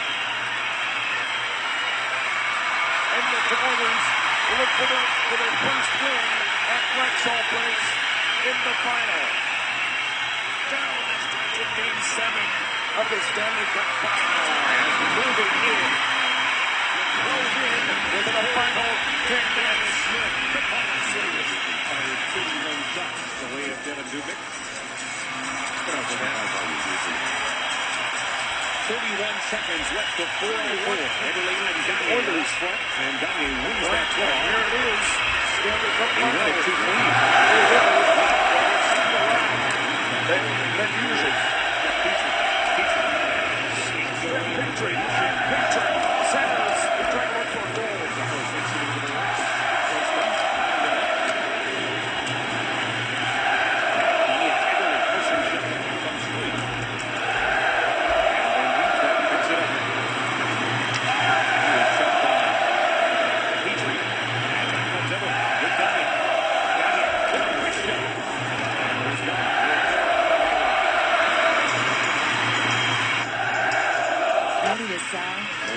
Agents have the experience to get the job done in today's market. Visit remax.ca today. Oh, yes. Jimmy Brisgella has won 10 of his 21 games on the road. No doubt. This is a guy that signed a 9-year, $51 million contract, similar to the one Louis inked recently. Nice save there on Sam Gagner. Nice little give and go with Eberle to get it through. Brisgala's faced some tough shots tonight as well, too. 2 have gotten by him, but the goaltenders have both been solid in this game so far. And Hertog, the boards for Hexy. Too far for him. Simmons back to get it. Well, you're going to see a lot of that block for the Flyers. Down by 2 with just over 8 minutes left to go in regulation time. Left to go. Simmons into Giroux. NHL season 2011-2012.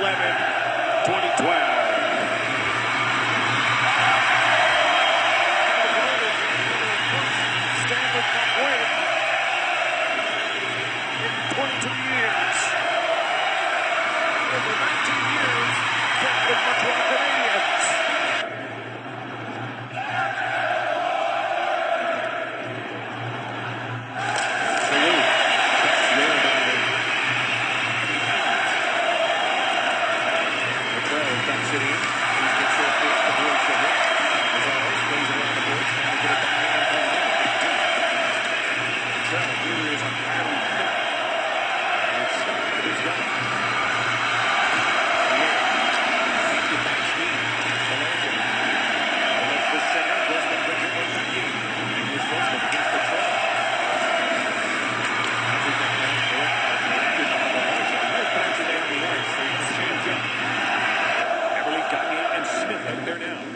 Solid shift for Leonard Petrell. Gets in the forecheck using his size and a back check again, taking out Grossman, allowing one of his players to come and get that puck out of the zone.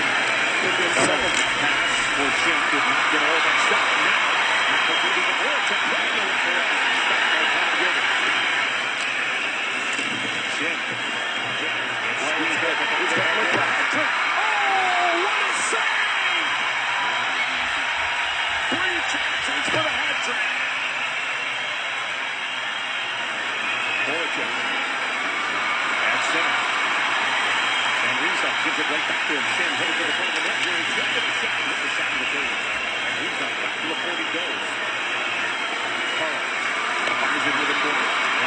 Sutton to pick it up. Sutton brings it off the boards to Eberle. Eberle back to Sutton, and they bounce that up down the ice.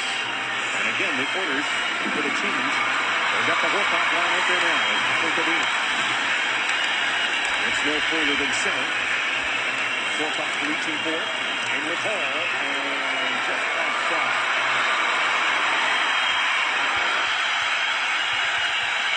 An update on the coach. 4 yards left to go before the Oilers hand out the Stanley Cup. Oilers have won the Stanley Cup since 2006. Oilers will get their third Stanley Cup loss of their franchise history.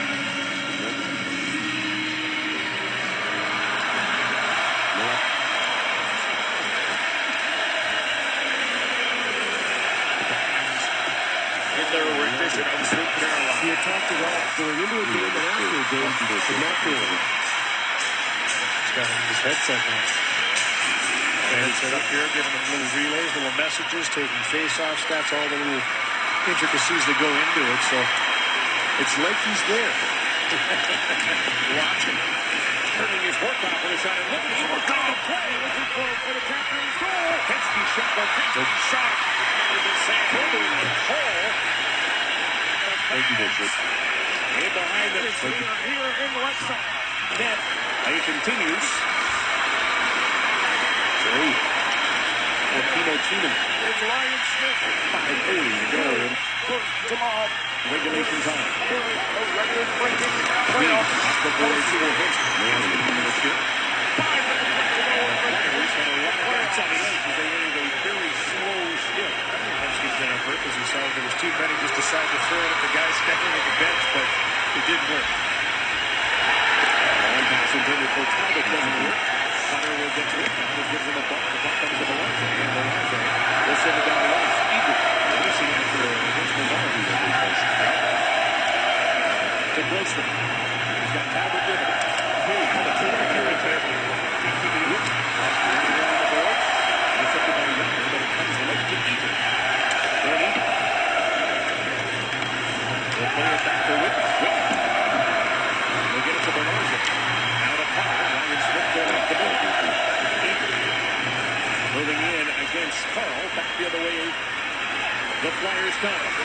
Voracek. Fires a shot. Did they got a piece of that? 11. Daniel back to 12.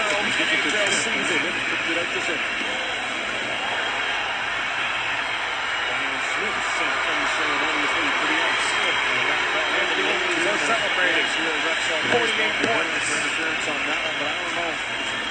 There's going to be many calls like that late in this game where those two teams have gone out. Eberle and Gagne now. Eberle chips it in. Impossible. Takes it in from Ryan Smith. Scores. Tries to tie up points. Sam Gagne play offense. Will it be 6-1? Nujent sends it around the board. Waiting for a carry. Voracek. Gilbert. He and Van Riemsdyk both go down. Sutton will pick it up. He's got time. And he's set. Eberle. At the end of the shift, gives it to Hall. Hall. Dropped it for Horcock. Hensky there to take it away from Scott Martin. Here's Simmons. Brings it in. Simmons. Martin. Gets checked. And penalty on the left. And it's going. Minutes in the first. The penalty is And they've got Timo Tiemann and Ladislav. Clean for an old school. Voracek joins that forward line. And they've got Timo Tiemann on the blue line. Carton.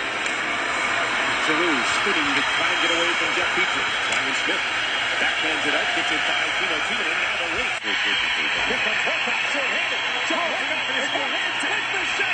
With the shot. And it denies with a goal. Great save by Devin Dubnyk to end the final 2 minutes. The fans are chanting for the final time here in Rexall Place. No item, any level 3. And the Oilers, a big break before 2013.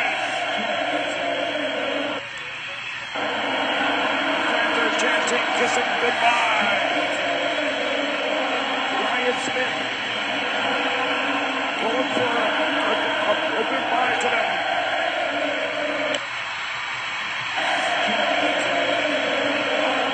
Offensive here in Rexall.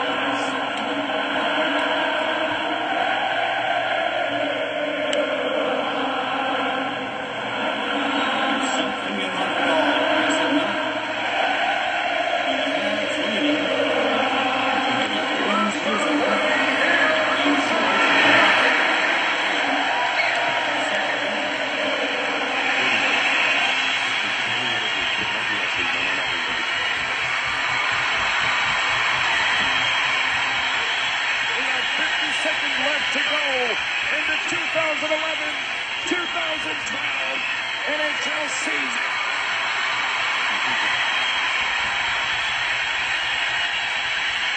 And this is it. Over the last 19 years, this is the last time the victory was held by the Montreal Canadiens. The Edmonton Oilers are 2012 Stanley Cup champions!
Ryan Smith and Ryan Nujent Hopkins just give them a goodbye and what a shot for the Edmonton Oilers as your 2012 Stanley Cup champions.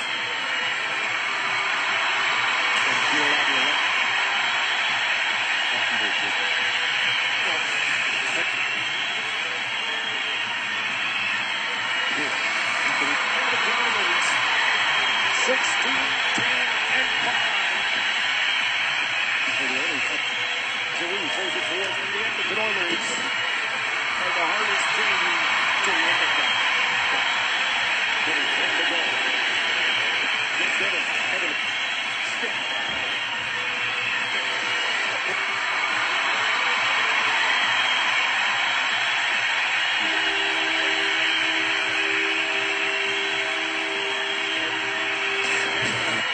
Has brought home the Stanley Cup.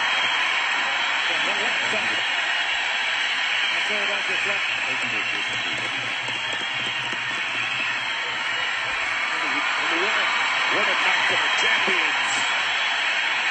2012 Stanley Cup champions.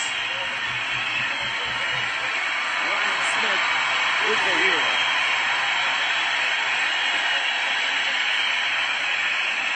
Celebration. Here is Mark Lewis.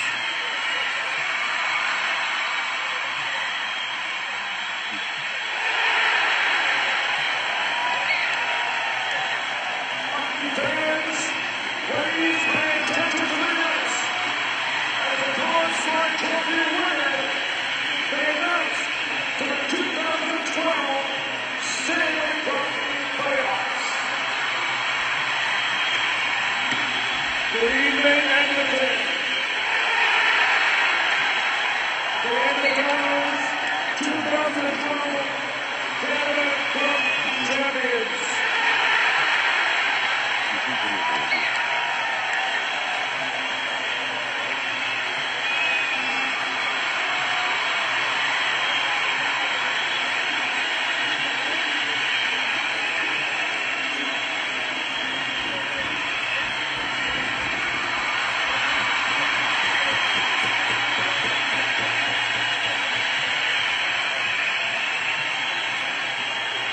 congratulations to the Philadelphia Flyers and the Edmonton Oilers for the last 25 years.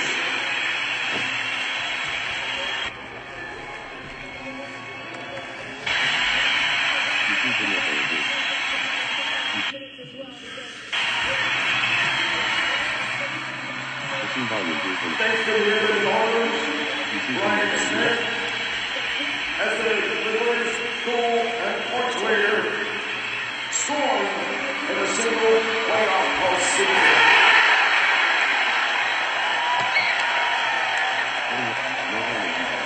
That this year, the Stanley Cup is one of the most iconic trophies in sports, and has been the hardest team to win. And they played it hard. This has been almost 20 years since the last Canadian team won a Stanley Cup.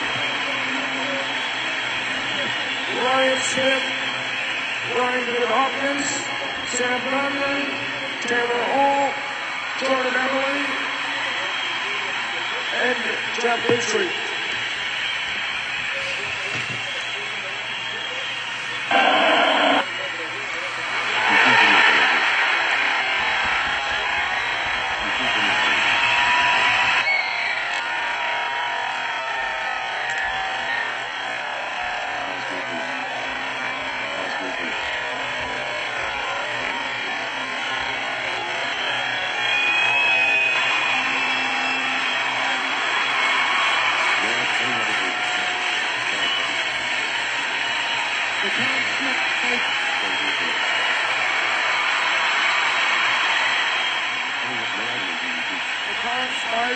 Trophy winner goes to the new NHL all-time points leader and goal scorer ever to score in a single playoff game, Ryan Smith.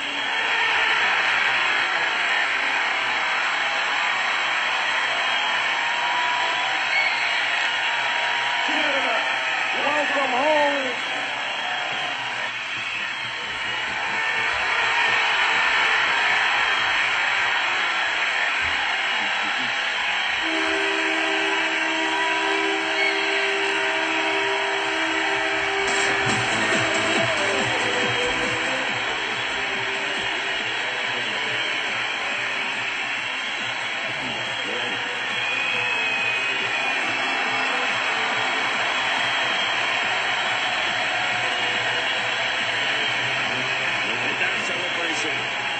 Different now since the Vancouver Canucks in 2011.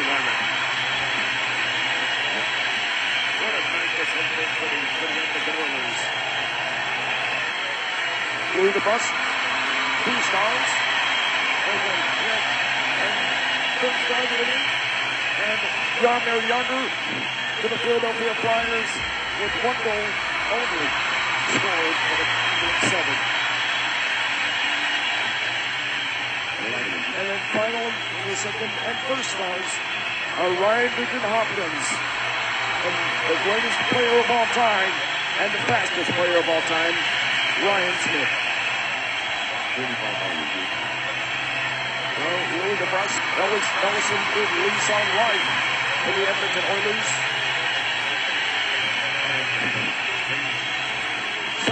Some teams may have to find out that Canadian teams who had won this Stanley Cup for the last year. Game 7.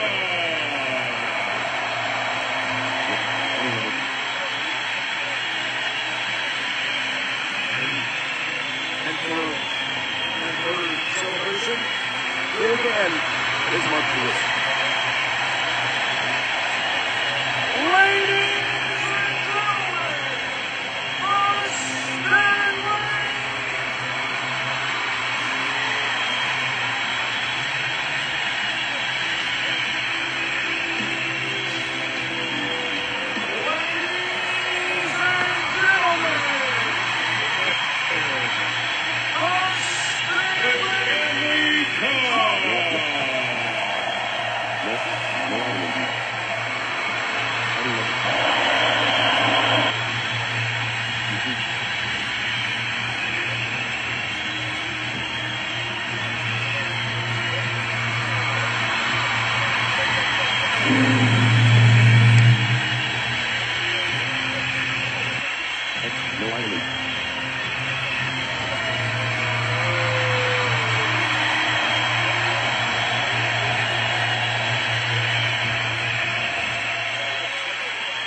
Now, 26 games in the postseason. Thank you to Ryan Smith, Sam Gagnon, on the 8 points, and the regular season in 1 game. And Canada, we have better.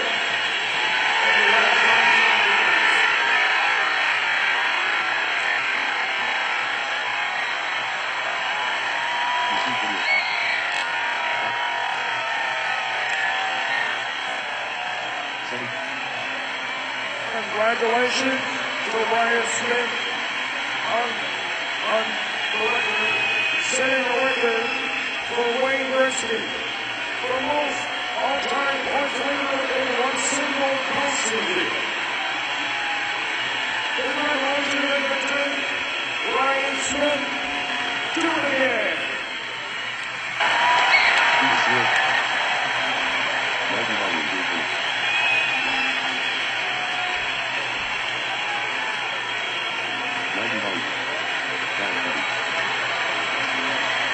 Stanley Cup championship. What a championship for the Edmonton Oilers, and not just no Canadian team. They are not for the Stanley Cup since the last century. The Stanley Cup should be part of for these two teams. 16 to the quarterfinal, 8 to the semifinal, 4 to the conference final, 2 to the final, 1 to the celebration, to the final.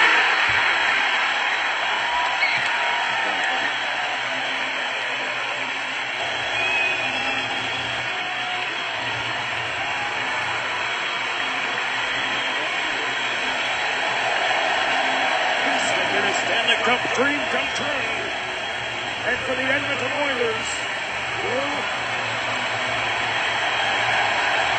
in their broadcast 10 years.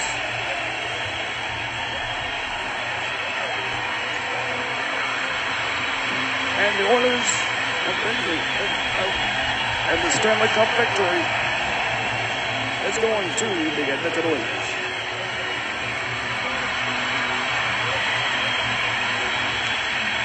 For Jun.15, here's Ryan Smith. Congratulations, Ryan Smith, on the most points scored in the single playoffs. How did that happen? It really took a long postseason.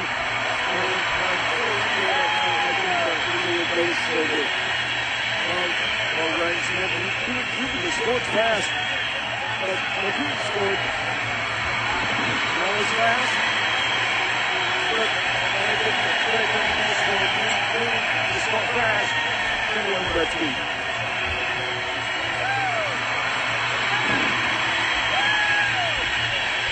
And Ryan Smith just found their way to win the cup.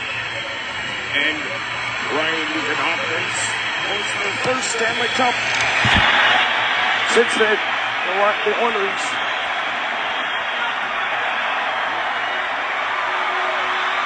25-year rematch of the final.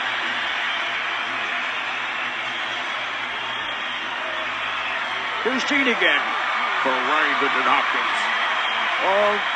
That was a great Stanley Cup victory, Ryan. And none of that happened since the Game 7 in the second period. No, we got some Stanley Cup playoff games have been a huge atmosphere because I'm a Stanley Cup player since I've won it since I was 18 in the World Juniors. Well, the World Juniors, that was the last from the World Juniors play line to be honest.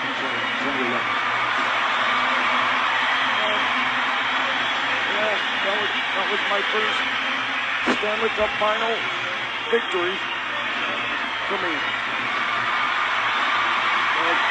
Congratulations on the Stanley Cup final.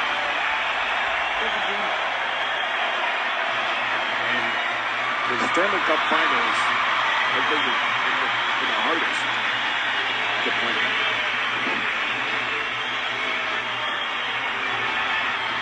And Sam Gagner hoisted the cup, and he is now the big man. Jun.15 is with Sam. Take it away, Jun. Well, thanks, Kevin. And Sam Gagner, 4 months ago, you have scored 8 points in one game against Chicago. That was been a great Stanley Cup. And I didn't score any points. Well, look, Sam, you've scored more than 8. You've been both a Cash Gretzky. Yeah, Gretzky, the man, this is NHL number 5. Okay, I have won the Stanley Cup. Well, congratulations on the season and the 8 points since February. Thank you, Gene. And Sam Gagner is one of the greatest goal scorers. And it was not great. 31 points in this Stanley Cup final at playoffs. John Shannon is with you with us. John. Well, thanks, Kevin. No, the Stanley Cup playoffs. This has been a journey for the Oilers. Stanley Cup has run it home. It was the 1993 Montreal Canadiens, and will be for another Stanley Cup.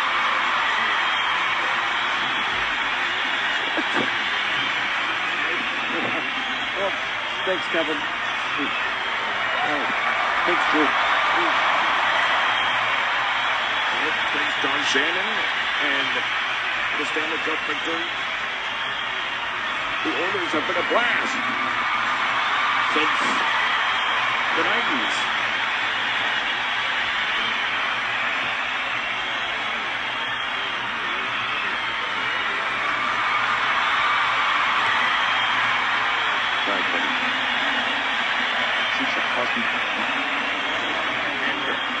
And the Oilers finally found their way to win a Stanley Cup for the Edmonton Oilers. No idea. After 20 years since the Montreal Canadiens, and the fans hoisted the cups in their heads. Said, look at the cup.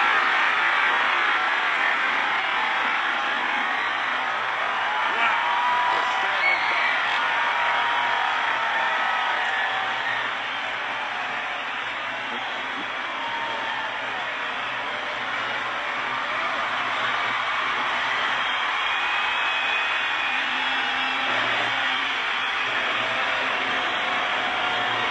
Well, we have 1 month left before the Olympics in London, England.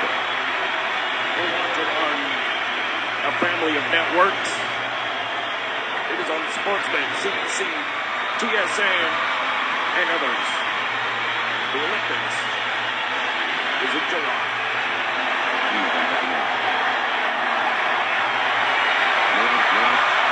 The game will officially end at 10. As Bob Cole mentioned, it was a well-played game since the 80s.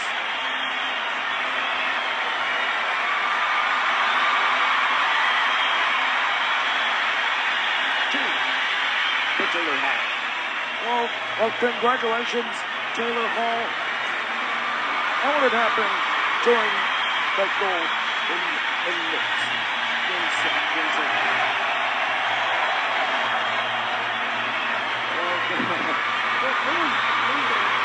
But a goal scoring, high scoring for the Oilers. 113 goals, extending the record in 1980s. We truly are.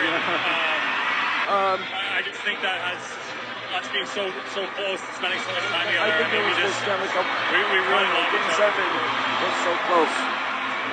Well, congratulations, Taylor Hall, for the first Stanley Cup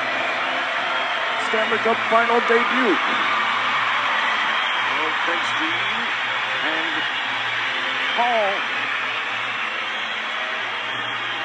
The fans all very low to win this Stanley Cup.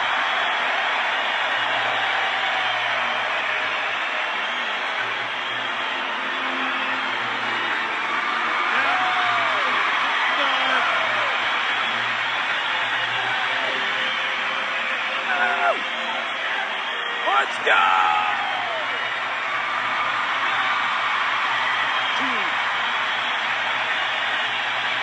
What did happen before the Stanley Cup? Well, thanks, Kevin. This has been the loudest fans ever. The fans are going wild. 3 game sevens. Oilers have won their tough playoff game at home. They're 16-5-5 this season. And I think the fans, they have gone crazy at Rexall Place. The hockey world is a better place to win the Stanley Cup. Well, obviously, this is the Stanley Cup. This is one of the hardest trophies in sports.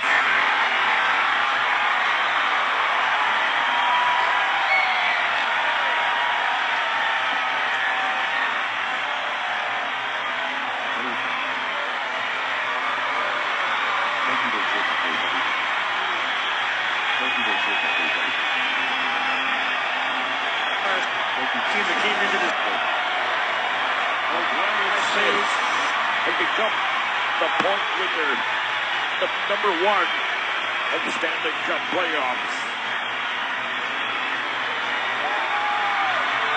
He's one of the greatest to pass Wayne Gretzky.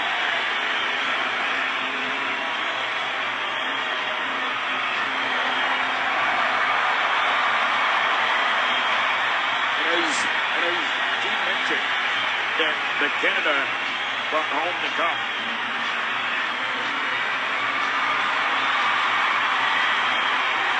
Yeah, those years, the fans, they have been cheering in the NHL.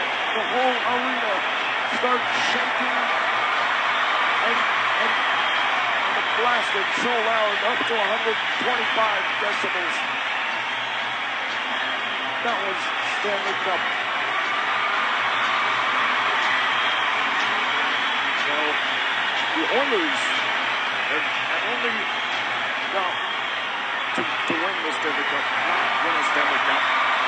In 2006, the Carolina Hurricanes have won a Stanley Cup.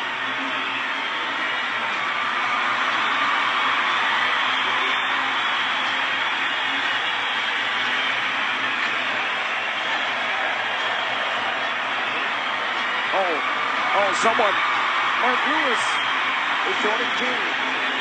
Thanks, Kevin. Mark, yours, that's most memorable goals. What about that? Well, it won't happen since the 1980s and the 1990s. And the Oilers, they have not won a cup since the last 18 years or so.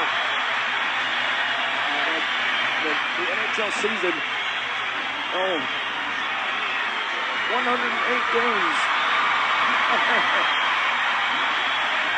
Well, thank you, Gene. Stanley Cup. Welcome home.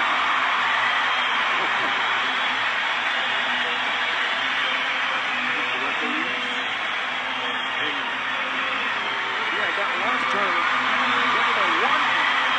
it was the 2010 Olympic Games in Vancouver. Sidney Crosby was a hero. Sidney Crosby and Mario Lemieux and Wayne Gretzky. Yeah, but this has been a journey to win the Stanley Cup. And I think there was a plan of winning this victory.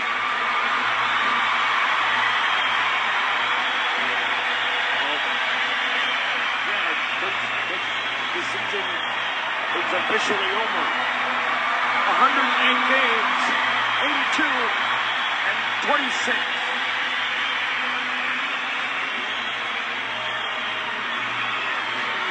As Ryan mentioned, the Edmonton Oilers will head for the Stanley Cup champion parade on June 18th. And it was from Ryan Smith, Ryan Nujent Hopkins, 9 goals in 10. Wonderful.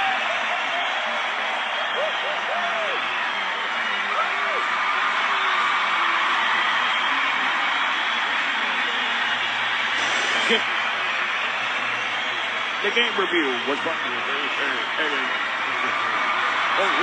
Taylor Hall just rolled one in, and that gets his 17th goal in the playoffs. Went after the video review, and the pass was right in to the sack.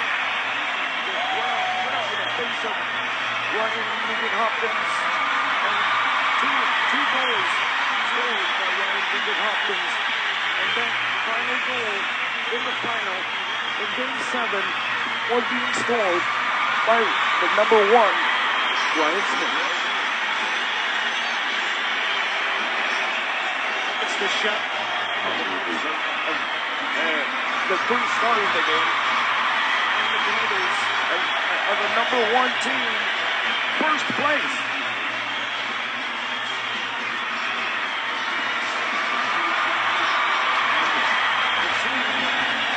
The whole crowd just loud to the building. And this is one of the greatest Stanley Cup victories in history. Final score, Edmonton 4 and Philadelphia 1 with a rematch of the Stanley Cup final in 1987.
This is the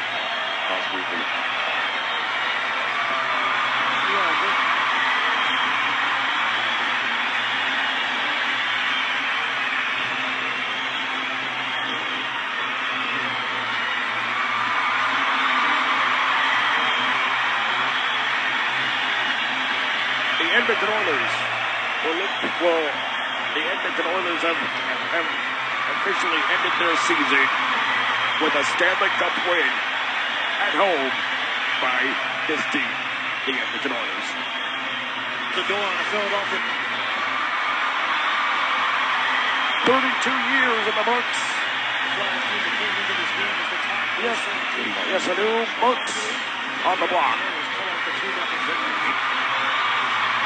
And they pull up a 4-1 victory in Game 7 of the Stanley Cup by 10. The Oilers won that game. Outside the block. We're here. Sportsnet Central will officially continue in 8 and 5 minutes. And that will be the end. And the season is over. 9 months. Just Edmonton Oilers will wait for 6 months to play hockey in 2013. February 3rd, 2008. Last Oilers win, May 31st, 1987, and against the Flyers, and actually the last was in May 19th, 1990.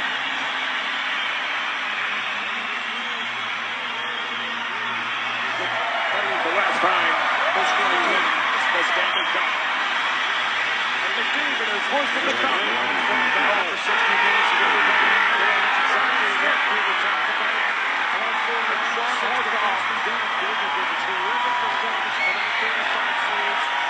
Gets the shot and it closes the door. Big win for the last team that came over this game as the top goal-scoring team in the National Hockey League.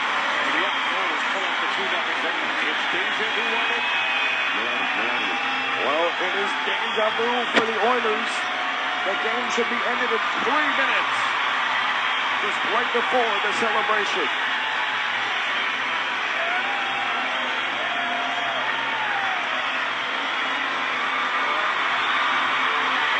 It was officially Always such a great for the Edmonton Oilers.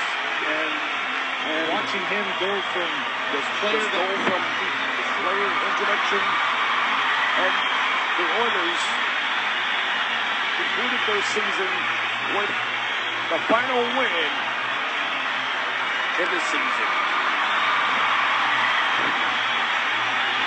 Oilers won 60 in the whole season, the full season, and that would be it.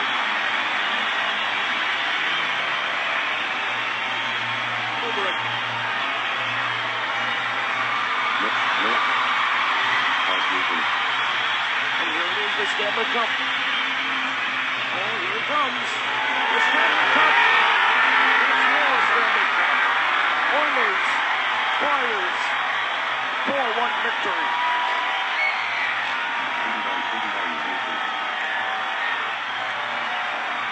The Edmonton Oilers finally made the finals. They have tied the series 3 times. Yeah, and it's been a comeback for the Edmonton Oilers to regain this series by 4 games to 3, and this one is officially ended.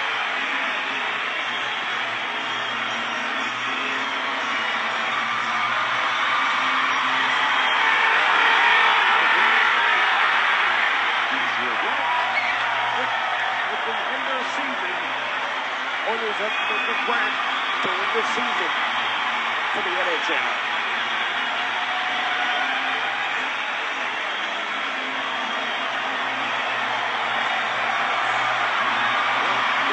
This has been a doozy for the Oilers, and the Oilers have found to make their match.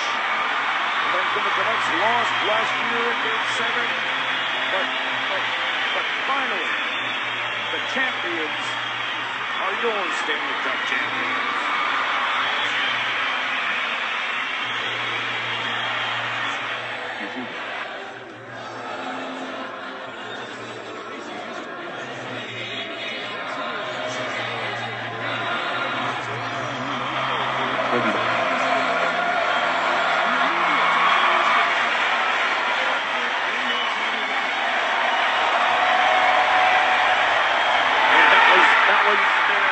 perfect rendition of Queen's We Are the Champions.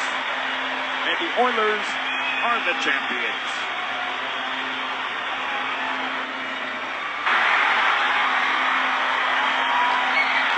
The trophies in football, baseball, soccer, rugby, and hockey.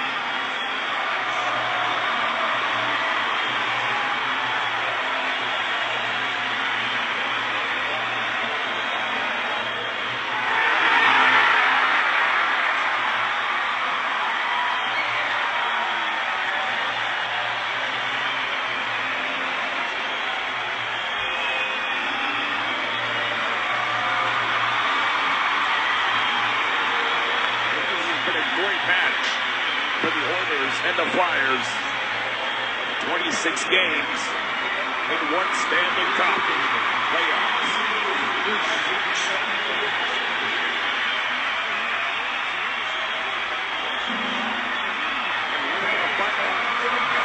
For the final time, here is Chris Lewis, Mark Lewis.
To bring it to the year end of the NHL season. And to close out the 2011-12 NHL season.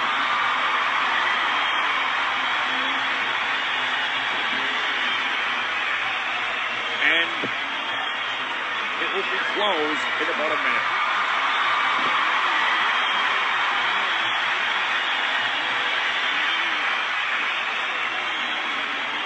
Again, the left side, the Flyers,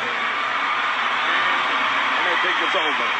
On behalf of the fans and Rexall Place, good night from Edmonton. Final score, Edmonton 4, Philadelphia 1. Oilers have won the series and the Stanley Cup final, 4-3. And the Oilers officially, the Flyers were here in the Stanley Cup final in 2010. Second loss in 2 years. The Oilers have been a mission to win the Stanley Cup.